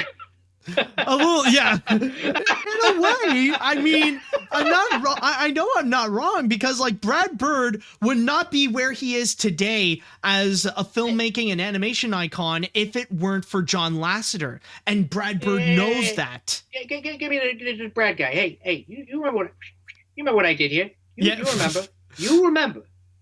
You remember? You're making me this fucking movie. You're going to do this movie because I got you from the dirt and I'm bringing you up. So you better be grateful. Okay? Capiche? Good. Exactly. I think I made him sound like a 1930s John Lasseter, Joe Pesci imitation. Horrible. Then imitation. Again, considering the setting of Ray Gunn, it would fit perfectly in that movie. So maybe it could be that exact tone. Just don't cast Seth MacFarlane. I feel like he kind of tries to be a staple of like crooners and like 1950s voice acting type shtick. Yeah, that is true. I mean, like we already got like he already had his fun with Sing, with Illumination. I don't think he needs to do more. You know, it's funny when you brought up Despicable Me 4. I was thinking about that Family Guy cutaway joke about I don't know if you know what I'm talking about, with Harvey Weinstein. Basically. Oh yeah, like one of the minions. Oh yes! Oh my god, that is true. Oh yeah, but Overall, though, in this case, I want to be excited for this project. The movie itself sounds like it has great potential. I love Brad Bird's work, so that has me excited. But it's just, it's the factor of John Lasseter that has me very concerned. And again, I'm just worried of the discourse that's going to come up inevitably. Like, I'm sure it's going to happen that people are going to talk about if John Lasseter should be accepted back, to be viewed as a respected figure in the community. I don't know. Listen, do I agree that I do think everyone deserves, I mean, it would be a disrespect to the career that I do. I do believe that people deserve second chances and everyone gets a chance to do something special with their lives. But at the same time, it's he literally just took the first job he could take. There wasn't enough time. As soon as these allegations came out, he went straight to Skydance. To me, it does feel kind of cringy. Yeah. So let's go and ask the chat wall, what do they think about this? So guys, what are your thoughts about this move of Brad Bird making his next movie at Skydance Animation? Are you guys excited for that project? Are you a little concerned with his involvement with John Lasseter? Let me know what you all think. Let's see now. I'm seeing a pattern of people who now work at Skydance because of John Lasseter. Alan Menken, Rich Moore, John Ratzenberger, and now Brad Bird. Wait, Rich Moore is now working in there? Oh, I guess he is. I don't know. I thought he was at Sony, but okay, maybe he did a quick jump. I thought he was at Sony. That's right. Yeah, I love what Brad Bird has done with The Iron Giant, Incredibles, and Ratatouille. I even like the fourth Mission Impossible movie from him. Yet, out of all the people to work with in his next movie, he picked Skydance. If he had picked other studios like Sony or Netflix, for example, then it would have been awesome, but I'm sorry, I can't support this decision. Okay. I love Brad Bird's movies. Hell, the first Incredibles is one of my favorites of Pixar's lineup, and I like the idea of Ray Gunn, but even then, yeesh. John Lasseter has become perhaps the most infamous name in feature film animation, not animation in general. No one's taking that title from John Kay, so I'm still curious, but still a big old yikes. Yeah, I mean, no one could ever be John Kay. I don't even think John Kay wants to be John Kay anymore. Did you see that Happy Joy Joy documentary? Not yet, but I so should. I know I should. Heartbreaking. It is so heartbreaking because for a really long time I did actually admire this man's work. But he was, I mean, listen, it's hard. It's a good watch. I would still watch it. It's an interesting documentary. Yeah, I mean, yeah, I understand. It's a controversial one, but I know I definitely should watch it. And it is true. I mean, John Kay was once one of the most influential animators of all time, but then once people finally took seriously the open secret basically of his allegations, yeah, it's just no. It's straight up on par with the Bill Cosby stuff. If you really think about it, it's everyone knew about this behavior, but nobody wanted to speak up about it. No one knew how to speak up about it. Yeah, but at least now we do, and now we drew the line with that guy. Let's see. This idea from Brad Bird sounds great. Does anyone remember Metropolis and Osamu Tezuka's Metropolis? This is what it looks like since the colors in that. No, because we're in America. No. Get out of here, weeb. No, I'm just kidding. Yeah. No yaboos allowed. I'm gonna get so much hate right now. Let's see here. This is what it does. This is why I haven't been on the internet for 5 years. I haven't made content in a while. Yeah, I don't care anymore. I'm like, what's his name at the Golden Globes? I don't care anymore. Oh, like friggin' Ricky Gervais. There you go. I don't care anymore. Yeah, I don't care. I'm just doing whatever I want. I don't care anymore. Yeah. Screw you guys.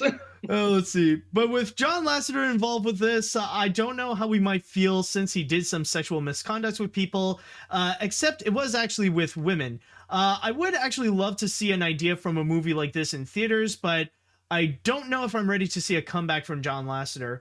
Also, I just want to state right now, I don't think the movie will be released in theaters, considering that Skydance Animation does have a deal with Apple TV Plus. So it would just be for that streaming only. It is so crazy, the streaming wars right now, how many different rights and licensing other streaming sites are getting into right now. Like, it is so confusing. Like, I'm just blown away the fact that you could watch South Park on like 5 different streaming sites, and they know it too. Yeah, that is true. Let's see. We'll I'll do 2 more, and then we'll move on to our next one. We'll wait and see how Skydance has done so far with their projects. I heard the short film on Apple TV Plus is pretty good. For Brad Bird, I cannot wait what he will deliver, since he's one of my favorite filmmakers.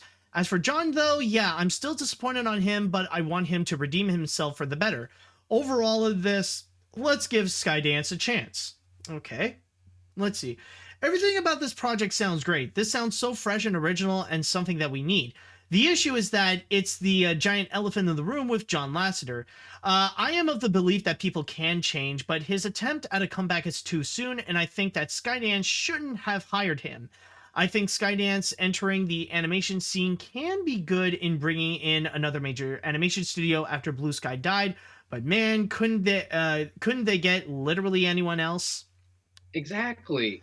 It's like you can literally get anybody else, but it's just like, I think someone just brought up to Michael Bay too. It doesn't say, I guess. Do you want him to enter in the realm of animation? I think he already is a cartoon character. I think he would just be more appropriate in his own realm. Like, even Ambulance is like his attempt at making a more serious movie. It still looks like a cartoon. Yeah, that is true. All right, let's move on to our next story that we got here. Now, Joey, I think it is safe to say, considering our discussion at the start of this, you are a Futurama fan. Yeah, I'm so sorry, by the way, for like completely messing up the order. Like, I thought we were going to talk about that first. No, it's perfectly fine, dude. It's perfectly fine. Okay. I am a very big Futurama fan. I would say once quarantine happened, I actually did rewatch the series like a solid 4 times. It's that, and then Always Sunny in Philadelphia, and then King of the Hill next. Those were the shows that I would just watch on repeat. All right. Now, I've already talked about this last week regarding the whole reboot of Futurama, but we do actually have an update on that, where we did get a response from John DiMaggio himself. Now, just a quick recap as to what happened. Hulu, a couple of weeks ago, has announced that they are going to be reviving Futurama, and that they are going to be bringing in most of the cast and the creators back onto the show. So they got Matt Groening, they got David X. Cohen, and they also got Billy West, Katie Sagal, I believe. Katie Sagal, Tress McNeil, Maurice LaMarche, Lauren Tom, Phil Lamar, and David Herman. So all these people have come back, except for one crucial actor, which is John DiMaggio, the voice of Bender. Now, previously, reports have stated that it was because of a contract situation where John DiMaggio was asking for more money to voice as Bender, but the studio really wanted to go and make a compromise, but he refused, which is why he has yet to return. Now, John DiMaggio, later on, last week actually, he did put out a response regarding the whole situation, considering that fans were actually very upset about the whole situation, and they even put out a whole hashtag called Bendergate, where fans are planning to boycott the entire Futurama revival unless they do bring back John DiMaggio as Bender. And this is what he responded, reading from my source here, directly from John DiMaggio's Twitter account, as he states, "Hi, I've been thinking about everything that's been going on these past months, and just to be clear, I don't think that only I deserve to be paid more. I think the entire cast does. Negotiations are a natural part of working in show business. Everyone has a different strategy and different boundaries. Their price. Some accept offers, some hold their ground. Bender is part of my soul, and nothing about this is meant to be disrespectful to the fans or my Futurama family. It's about self-respect. And honestly, being tired of an industry that's becoming, that has become far too corporate and takes advantage of artists' time and talent. Look, I wish I could give you every detail so you would understand, but it's not my place. Thanks again for the love, everyone. Still hoping for the best. In the meantime, I'll be in New Orleans shooting Interview with a Vampire for AMC, and very grateful to be. Thanks. So that's currently the situation, is that John DiMaggio has yet to come back as Bender, and he did put out a statement that it's not about the money, it's not about himself, it's about self-respect, and for his fellow voice actors as well. So, Joey, as a Futurama fan, what is your take on this? Yeah, it's really interesting because, like, I did, like most people, feel like something about the announcement did feel a bit premature. Like, to me, I felt like the show did end on such a nice ending that the idea of reviving it, you'd have to be done in a very clever way in order for it to come back. That once you had the announcement come up, you know, and then the little bit, the illustration where Bender's going, "We're back, baby," you know, to me, something about it felt a little off. It felt a little premature, and to me, it's like it almost comes about like a 12 Angry Men situation where it's like DiMaggio is literally like the only one not budging on this one, and a part of me does feel like he might be on to something. I mean, listen, you have the original creators working on this. I'm sure it's going to be okay. But then at the same time, you know, a lot of these guys are also doing other projects like Disenchantment, and that's doing really well. I mean, are we going to be taking away time and effort from a show that's starting to do well to go back into a Futurama reboot? I don't know. But like, ideally, it's just, to me, I do feel like DiMaggio's onto something. I do believe that, you know, if you're going to do something, it's got to be special. And Futurama is it's a special show. And I mean, I was also thinking about like an interview he did a while back for Vanity Fair, I think it was, where like he talked about how the fact that there's nobody that could actually do a good Bender impression. And he takes so much pride in that a part of me is wondering if like a lot of that comes down to the fact that like he is so tied to that character that if he's going to do it, it's got to be done right. And I think something about it just didn't sit well with him, that maybe it is a little bit more than money. Yeah, I and honestly, like when I read about it and I saw the different reactions to it, like he actually does bring up a good point, and like it has less to do with Bender and more about it is about self-respect as a voice actor, because we have to face the reality that voice actors don't really get that much respect from the industry as much as live action actors or with celebrities in general. They usually end up getting pushed around and like are kind of like buried under the sand compared to like some of the more prominent names that would be featured. And this is not the only one that is that did come up and kind of stirred that little controversy. Like another prominent example was recently with the Sonic the Hedgehog movie 2 marketing, where like they would put out like these new posters and like these new like marketing images of Sonic 2, and they would mention all the actors that would be in there. Like they got Ben Schwartz, they got James Marsden, they got Idris Elba, they got Jim Carrey, but they don't mention Colleen O'Sullivan, who is the voice of Tails. And in the movie, they do show that Tails is going to be a very prominent character, like one of the leads next to Sonic.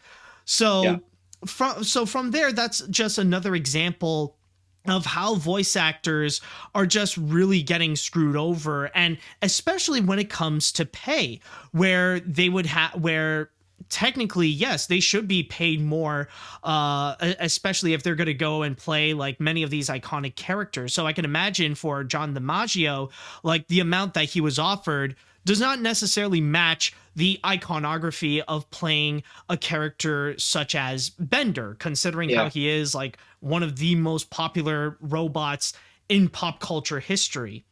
Like take Bender out of the equation. Imagine if this were The Simpsons. Like imagine if this were like, Dan Castellaneta, something about the Simpsons going on. I feel like they would be kind of similar in a sense. Yeah, and by the way, did I say Colleen? Did I say Colleen's name correctly? I got a feeling I might have said that wrong, actually. Like, I don't know. I feel like we're at a point in the internet age where like we can make mistakes on butchering names, and everyone can just accept that we just don't know everything. Yeah, probably. I might have said her name wrong, and I do apologize for that. But you do, it's interesting that you do bring up The Simpsons, because I've mentioned this last week with Christian, where like technically something in The Simpsons actually did happen that's very similar. Like, you remember the whole Harry Sheeran incident, like where he threatened to quit because he wasn't paid as much as he wanted to, I think, or I might have. Yeah, and he's like a third of the cast. Yeah, exactly. Like he felt like he wasn't being paid enough, and he threatened to go and quit. But which then immediately the people at Fox renegotiated the deal, and they decided to like still have him on board. So, like, honestly, for me, I still feel like eventually, considering that the show is going to be coming out in 2023, they still got enough time to have John DiMaggio come back to voice Bender. Because if not, then I could imagine there would be a lot of trouble for the series, and not many fans would really be on board with that. Yeah. Yeah. Do you honestly, in your opinion, do you think eventually John DiMaggio could actually come back, he will come back as Bender, or do you think there is that chance that they'll end up replacing him with someone else? To me, I feel like it does sound like it's a little bit deeper than that. I do look at this, and I think it's deeper than money, and I actually do think by principle that he just doesn't want to be a part of it. The same way Craig McCracken wasn't too happy with the Powerpuff Girls reboot. Okay. I mean, granted, they weren't even in the conversation to make that reboot. Cartoon Network just kind of like, we're making a Powerpuff Girls reboot. But I get the same vibe that something about this, even though they have the same creative team coming back to this, something about it just doesn't seem right. I mean, at the same time, I am happy to see my favorite show, being brought back on television. And I do have hope in that sense. But I am skeptical because, this is like the fifth time we're bringing it back. Yeah, that is true. Why won't you die? Or like in The Simpsons, the kid's like, stop, he's already dead. Yeah. Futurama gets canceled and then gets revived almost as much as Hayao Miyazaki retires and then makes another movie. I mean it, guys. This is it. I'm done. Yeah. Yay. Actually, I have this idea. It's actually pretty cool. Hold on a second. Let me get back to the studio. Let me go work on this. Work on that. Goro, what are you doing? Get out of here. Yeah. It's like, Goro, stop playing with that computer. Do something useful for once. There you go. Goro, just stop it, Goro. Let me do this. Yeah. Oh, boy. But Goro's probably a good kid and all, but I mean, like... that earwig, let's just say that earwig felt like a real earwig. There was no joke there. That was just a fact. Yeah. No irony. No, that's just what it was. Yeah, but that wasn't a joke. That's just a fact. Yeah, but anyways, going back into the John DiMaggio situation, it is true that I think you got it right when you mentioned that it really is a lot more for John DiMaggio, for him, more so than just the money, especially considering how John DiMaggio really is someone who is very attached to his characters. The characters that he voices, whether it be Bender or Jake from Adventure Time, these are characters for him that they mean so much to him. And especially going into conventions, seeing the reactions of how those characters have impacted him, they mean so much. So yeah, for John, of course it's going to be something a little bit more personal for him if they would want to ask him to come back as Bender. And it ain't just going to be something that he'll just do just for corporate amusement, it's something that he wants to do that he if he's going to come back, he wants to come back in a way that feels a lot more meaningful. And it doesn't look like so far that the people working on this show are going to really do that, which could probably explain how you still got that like suspicious feeling regarding this whole reboot. Right. I just, at the end of the day, if it works, it works. I mean, I think you also mentioned it last week too. It's like Hulu is just on the bandwagon of just reviving stuff like Animaniacs. And, at this point, it's kind of like, got Disenchanted coming out already. Let's just keep going with that. I mean, that's showing promise. Let's just keep doing that. Yeah. I mean, maybe John DiMaggio will come back. Maybe things will still be like this, but either way, he does bring up a very good point. Like for me, I am definitely on the side I'm definitely on the side of John DiMaggio, even as a voice actor myself. Like, I definitely do agree that... Oh, how do you feel about using that cred, too, now? As a self-distinguished voice actor, yeah. I mean, I know... Well, I'm only starting. I know what it is. I'm only starting. I don't have as much of a career as, like, John DiMaggio, but I mean, like, I'm starting in there. I ain't no John DiMaggio, but But I'm allowed to say I'm a voice actor. I'm getting paid to do voiceover work, so I mean, I'm like a great Delisle. I'm not a John DiMaggio here. Yeah. Oh God, I wish I were a Grey Delisle, both in career and looks. True. That is true. Oh, yeah. So anyways, I'd like to go into the chat wall, and now I want to ask you all, how do you feel about John DiMaggio's current stance with the whole Futurama situation? Do you guys agree with him? Are you more on the stance of Futurama? Let me know what you all think about this whole situation. And you could totally make fun of the fact that I'm making such horrible, cringy jokes today, guys. Just lay it out on me. Hey, we're just here to have fun, man. Just let loose, let wild. This is the crazy podcast. Exactly, it's the Crazy Cartoon Podcast. I always love opening that podcast and seeing that intro. It just gets me so hyped. Oh yeah. I make it as wild as possible to really get people hyped. Anyways, you do it, man. Let's see. I've always said that what I needed, I've already said what I needed to last week, and I have nothing to add. My point still stands. It is still a pressing sign of how Hollywood executives see voice actors as of less worth than big name celebrities. But can you guys, but I can't leave you guys without something to lighten things up. Come on, shake your body, do that conga. No, you can't control yourself any longer. I was reading that first part of that comment where it's like, listen, guys, I've already said what I needed to last week. For God's sakes, guys, I just don't want to keep beating this horse. Well, yes. Guess what? Neither can Matt Groening and David X. Cohen when it comes to Futurama. Well, what do you know? Exactly. There you go. Let's see. I think John DiMaggio's reason for not coming back is totally understandable. This is honestly just further evidence that animation is not being taken seriously as a medium, and why voice actors don't get enough credit. As for this Futurama revival, I really don't like the idea of the show coming back, considering the show ended on a great note. Yeah, and just like last week, I mentioned that so far the reactions do feel like the same ones in regards to Toy Story 4, where like Toy Story 3 ended off such on a perfect note, and the idea that there's a continuation to it feels like an insult. It's like, we're done, guys. Like, we're done. Like, yeah. Come on. Like, I do get the initial reactions before. Like, I mean, I love Toy Story 4 now, but like I do understand like why people were upset back then.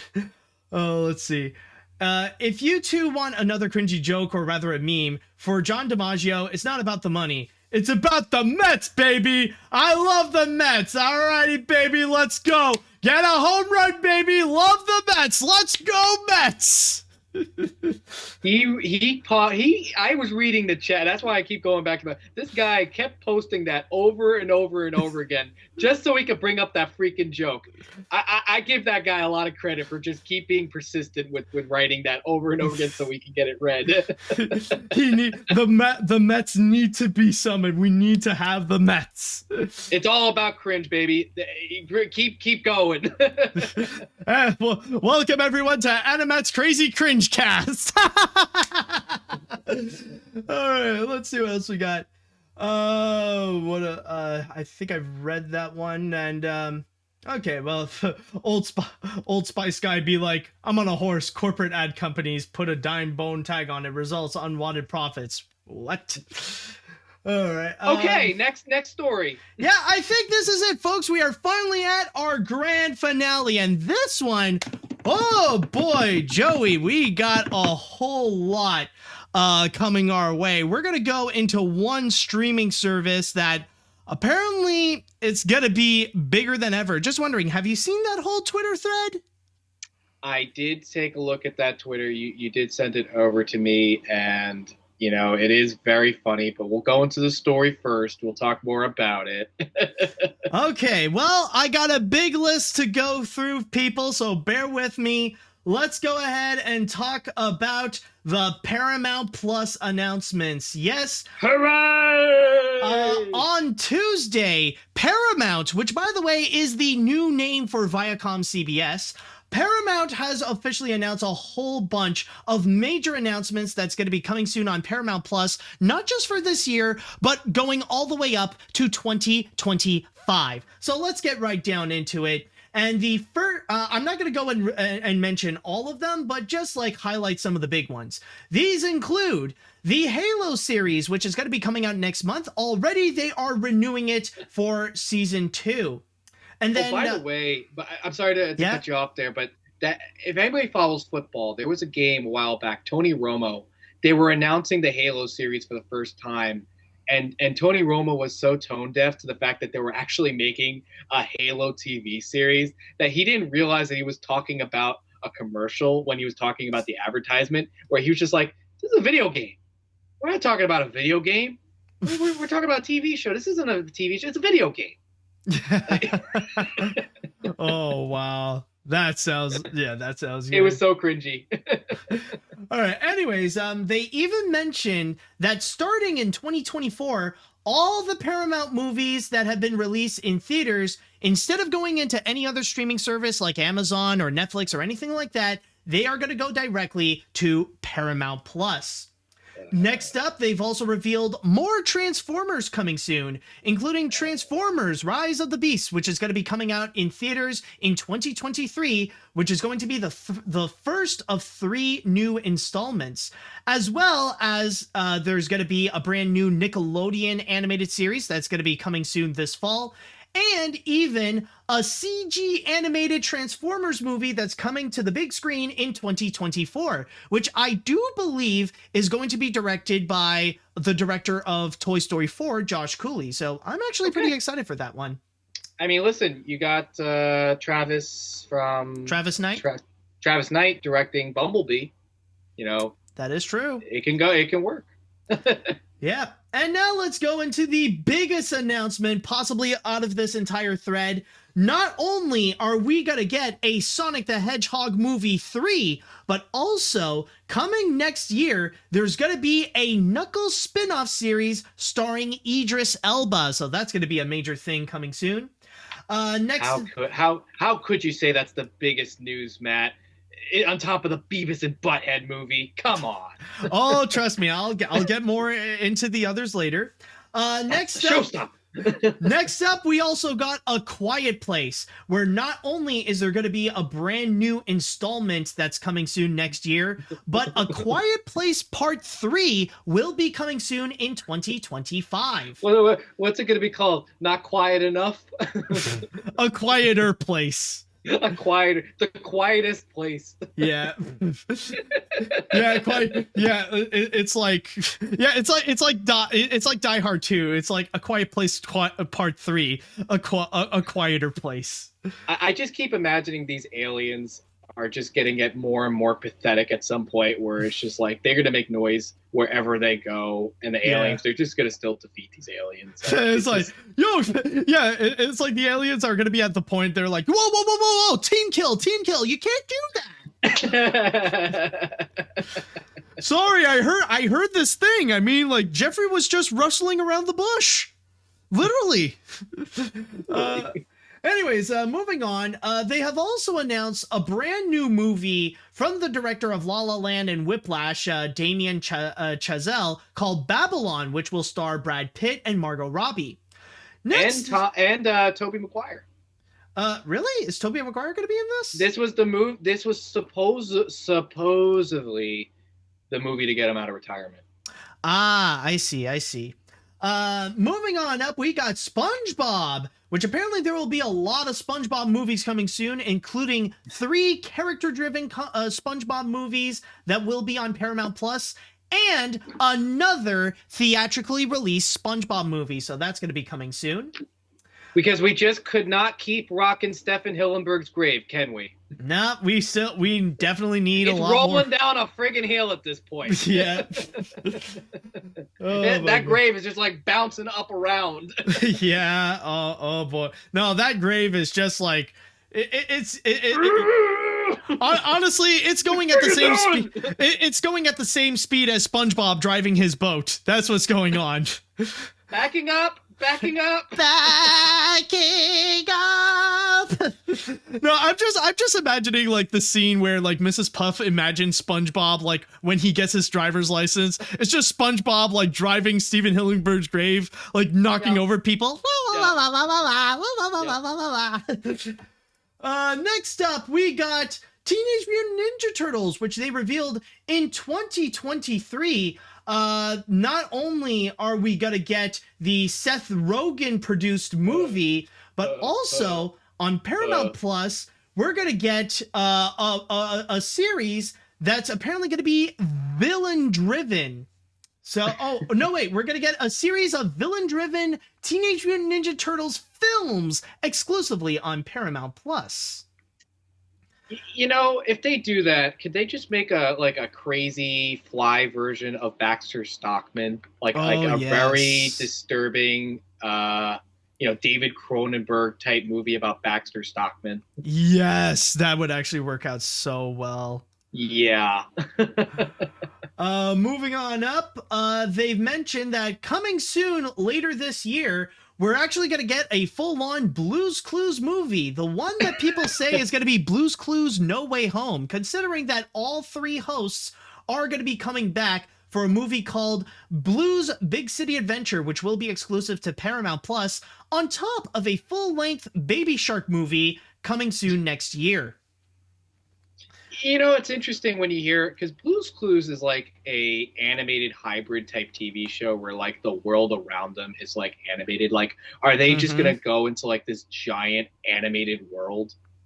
I don't know, but of course, but looking at the picture that we see here, it looks like they're in the real. Like, it looks like the hosts are in the real world. Like, you see a sign of Starbucks right behind them. So, like, the only animated thing that I see in this picture is just Blue. That's weird. Yeah, anyways. Can't process that. Moving on up, speaking of Nick Jr., we got 2 new things coming from Dora. One is going to be a CG preschool show of Dora the Explorer, as well as a live-action series meant for an older audience that will be based on the Dora the Explorer movie. Following afterwards, we got a new season of iCarly that's going to be coming soon. We got a new series of Star Trek that's coming to Paramount Plus called Star Trek Strange New Worlds. We got a bunch of football stuff that's going to be coming our way. So there is, let's see, the NFL on CBS. That's going to be coming to Paramount Plus, as well as CBS News. Some MTV shows that are going to be coming. Oh, and here's another major one, South Park. And let me go read the tweet itself of what they got. So apparently, South Park will premiere 2 events on Paramount Plus each year for the next 6 years.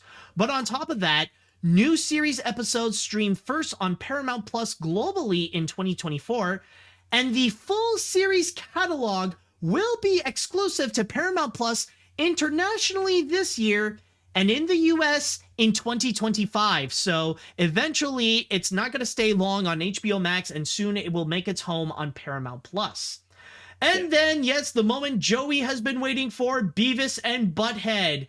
the new movie is going to be coming soon this July. And I believe in terms of the announcements, we do have a new Grease movie coming soon, a prequel called Rise of the Pink Ladies, and that's pretty much it. So, Joey, do you have any highlights on what I've mentioned here?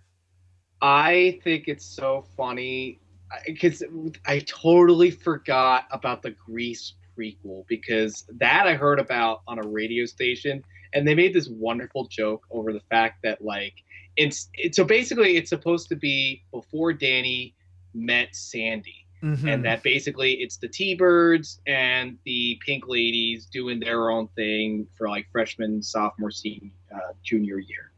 But like someone brought up, what if they made like a Rosencrantz and Hilden's? I forgot what the Rosencrantz and Guildenstern, I believe. There we go. Like a version where it's like guys in the high school listening to what's going on.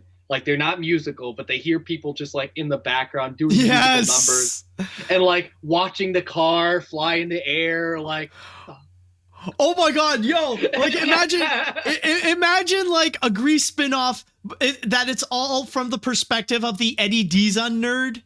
There we go. Yes, where it's just like, why? Now, wasn't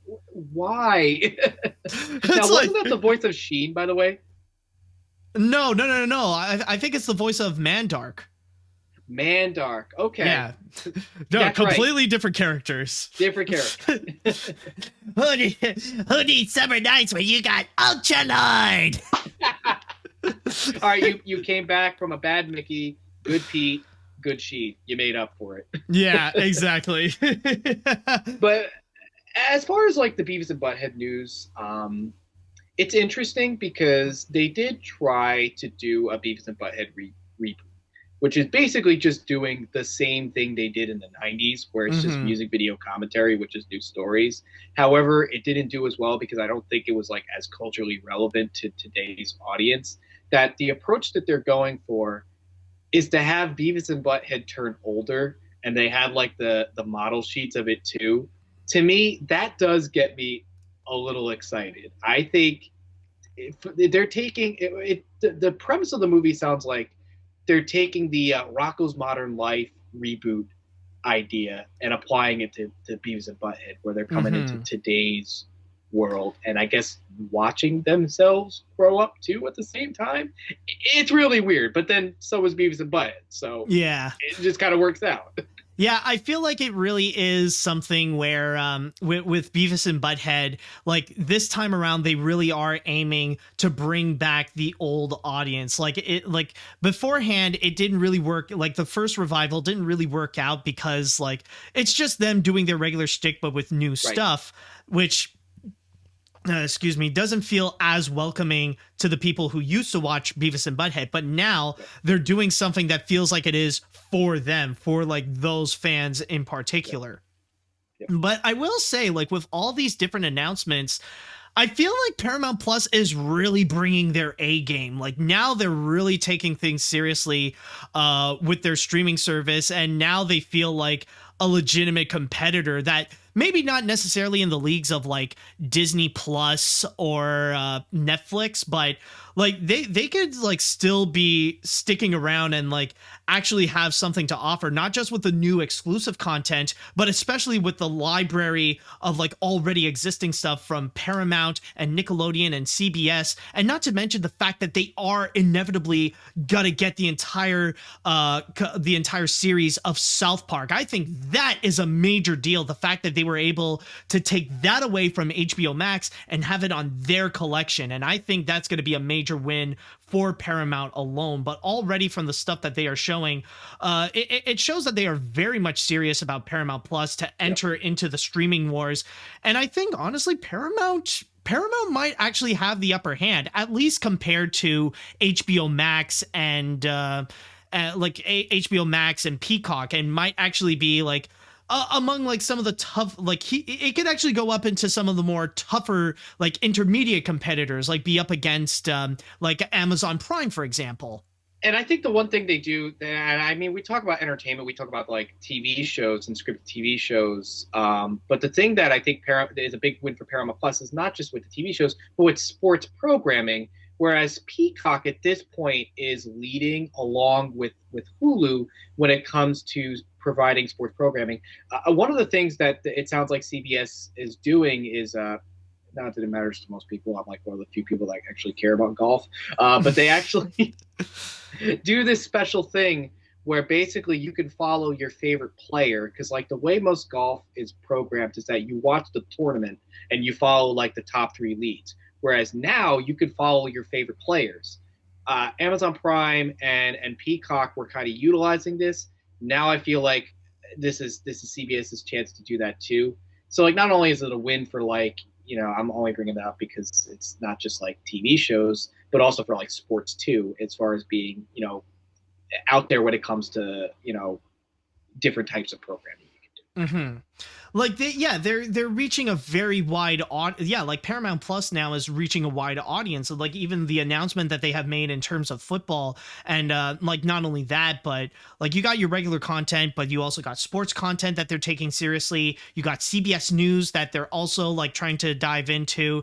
Like like they are trying to make sure that every aspect can actually be filled. And I mean there are already some stuff that they filled like enough, like not only with big IPs like Star Trek, but also with the content of CBS, with the Nickelodeon library, that's already pretty big. And not to mention trying to expand upon that, especially with expanding upon with like Dora and especially SpongeBob and Blue's Clues. Like, I think honestly, like in the long run, I could see Paramount Plus actually like becoming more and more as a legitimate streaming service, at least more than like some of the lower tier ones. Like I could imagine like Paramount Plus will be like up there with Hulu and with Amazon Prime, whereas like we're gonna see like some streaming services go like I don't know if like Peacock or HBO Max might end up living long, but with Paramount Plus I think like it'll manage to stand in its own right. Like maybe not in the leagues of like Disney Plus or Netflix, but still like what they are promising here. Yeah, they got a lot of strong content coming soon. Yeah, so it seems, yeah. Yeah, so by the way, Joey, just out of curiosity, do you have Paramount Plus?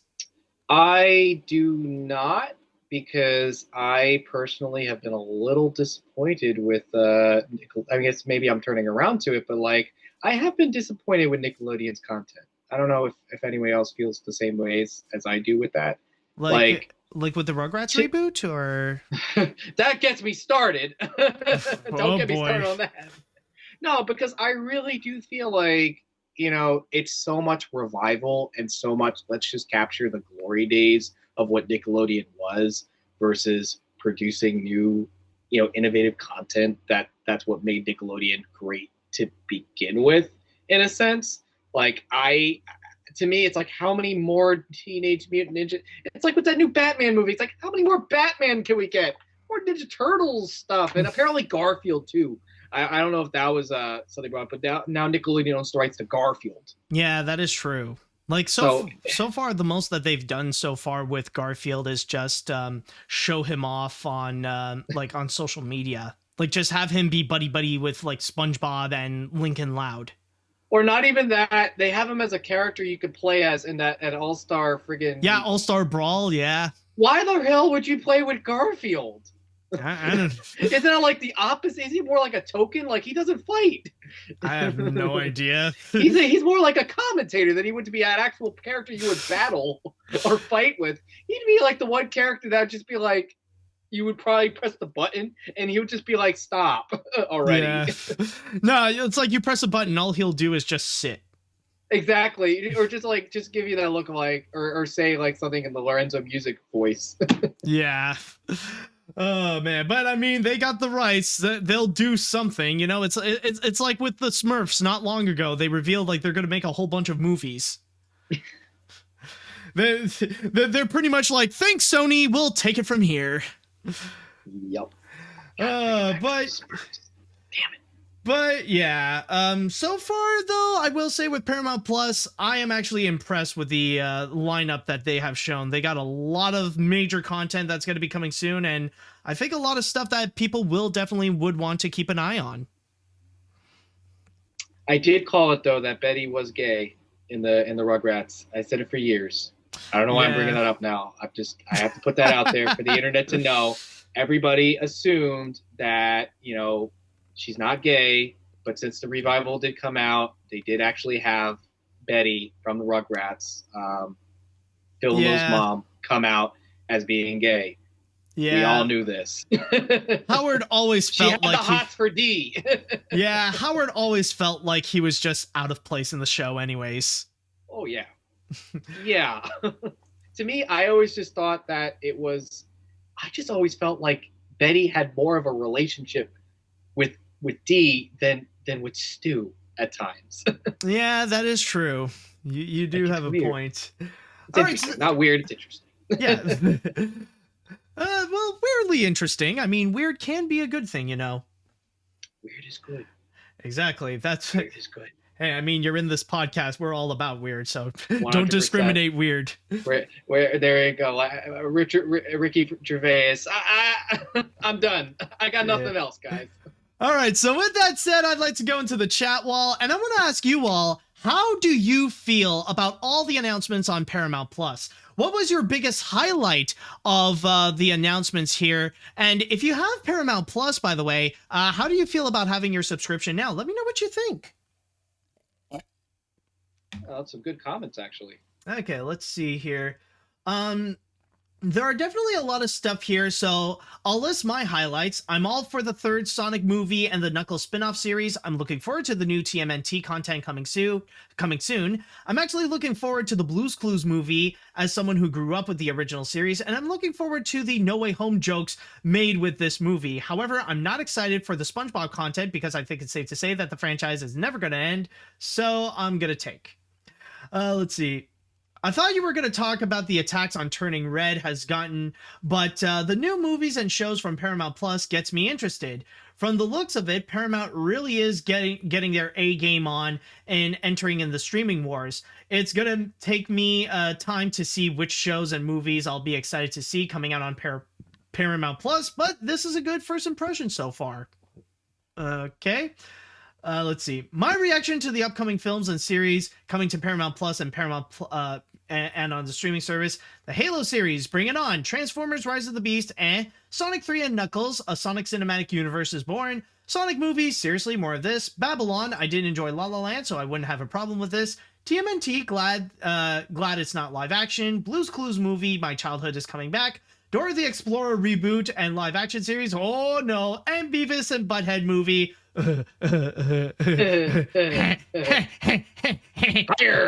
Fire! All right. Let's see. Here comes the lightning round. Halo, I'm rather cautious about this. Sonic 3 and Knuckles. More Sonic? Yes, please. Sonic, would you please slow down with these movies and spin-offs? TMNT, the villain-driven film sounds interesting. Dora, time to tell her to go in the wrong direction once more. South Park, they really seem to be on a roll nowadays. Beavis and Butthead, I'll probably check it out once I catch up with the rest of the series. All right. Let's see. There are definitely a lot of stuff here. I think. Oh, no.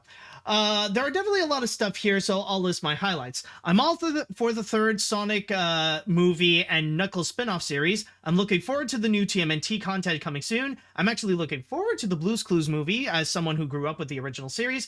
And I'm looking forward to the I've already read that. Sorry about that. I'll read one more comment before we cap this off. So honestly, my youngest sister might get Paramount Plus, and I'm thinking we'd only want to watch the Nicktoons, so most of these announcements don't interest me. However, even with the Nickelodeon announcements, I think Blue's Clues No Way Home was the only announcement that interests me. Yet, despite all these announcements, where the hell are the announcements for Avatar Studios? Give me those announcements, Paramount. I want Kurosami shorts, or just more Avatar stuff. Maybe Chalk Zone reboot. So yeah, you'll get those on fanfiction.net. Yeah, if you need your Kurosami fix, go online. There's probably tons of them. You will find them. There's a good chance Brian and Matt and Mike are already working on those. on those sites. Yeah. And I mean, like, there's all like you got a wide variety of different shippings that you could do. You can have like Asami and Sokka, for example. I don't know. Maybe that already exists, but who knows? But with that said, that should do it for this episode of AniMat's Crazy Cartoon Cast. Joey, thank you so much for joining me on this. This episode has been a blast. Listen, in all honesty, it's really good to do this. It has been a while. It's weird because like I always feel like I have such a hard time with like the content I want to produce. Like it sounds like an excuse, but like sometimes life does just kind of throw you into like different scenarios. And I mean, to me, YouTube was never like something where you leave it and it's done. I mean, it's always going to be there. It's just a matter of how you're going to do it. So listen, I'm glad I had a chance to do this. Will this lead to more Cartoon Palooza videos? Absolutely. Just something that I'm still workshopping, you know, when it comes to like, you know, the type of content that I want to produce. So in the case that Cartoon Palooza does come back, where can we find you on the internet? You can find me. I still have my videos available on my YouTube channel, Joey T Cartoon P.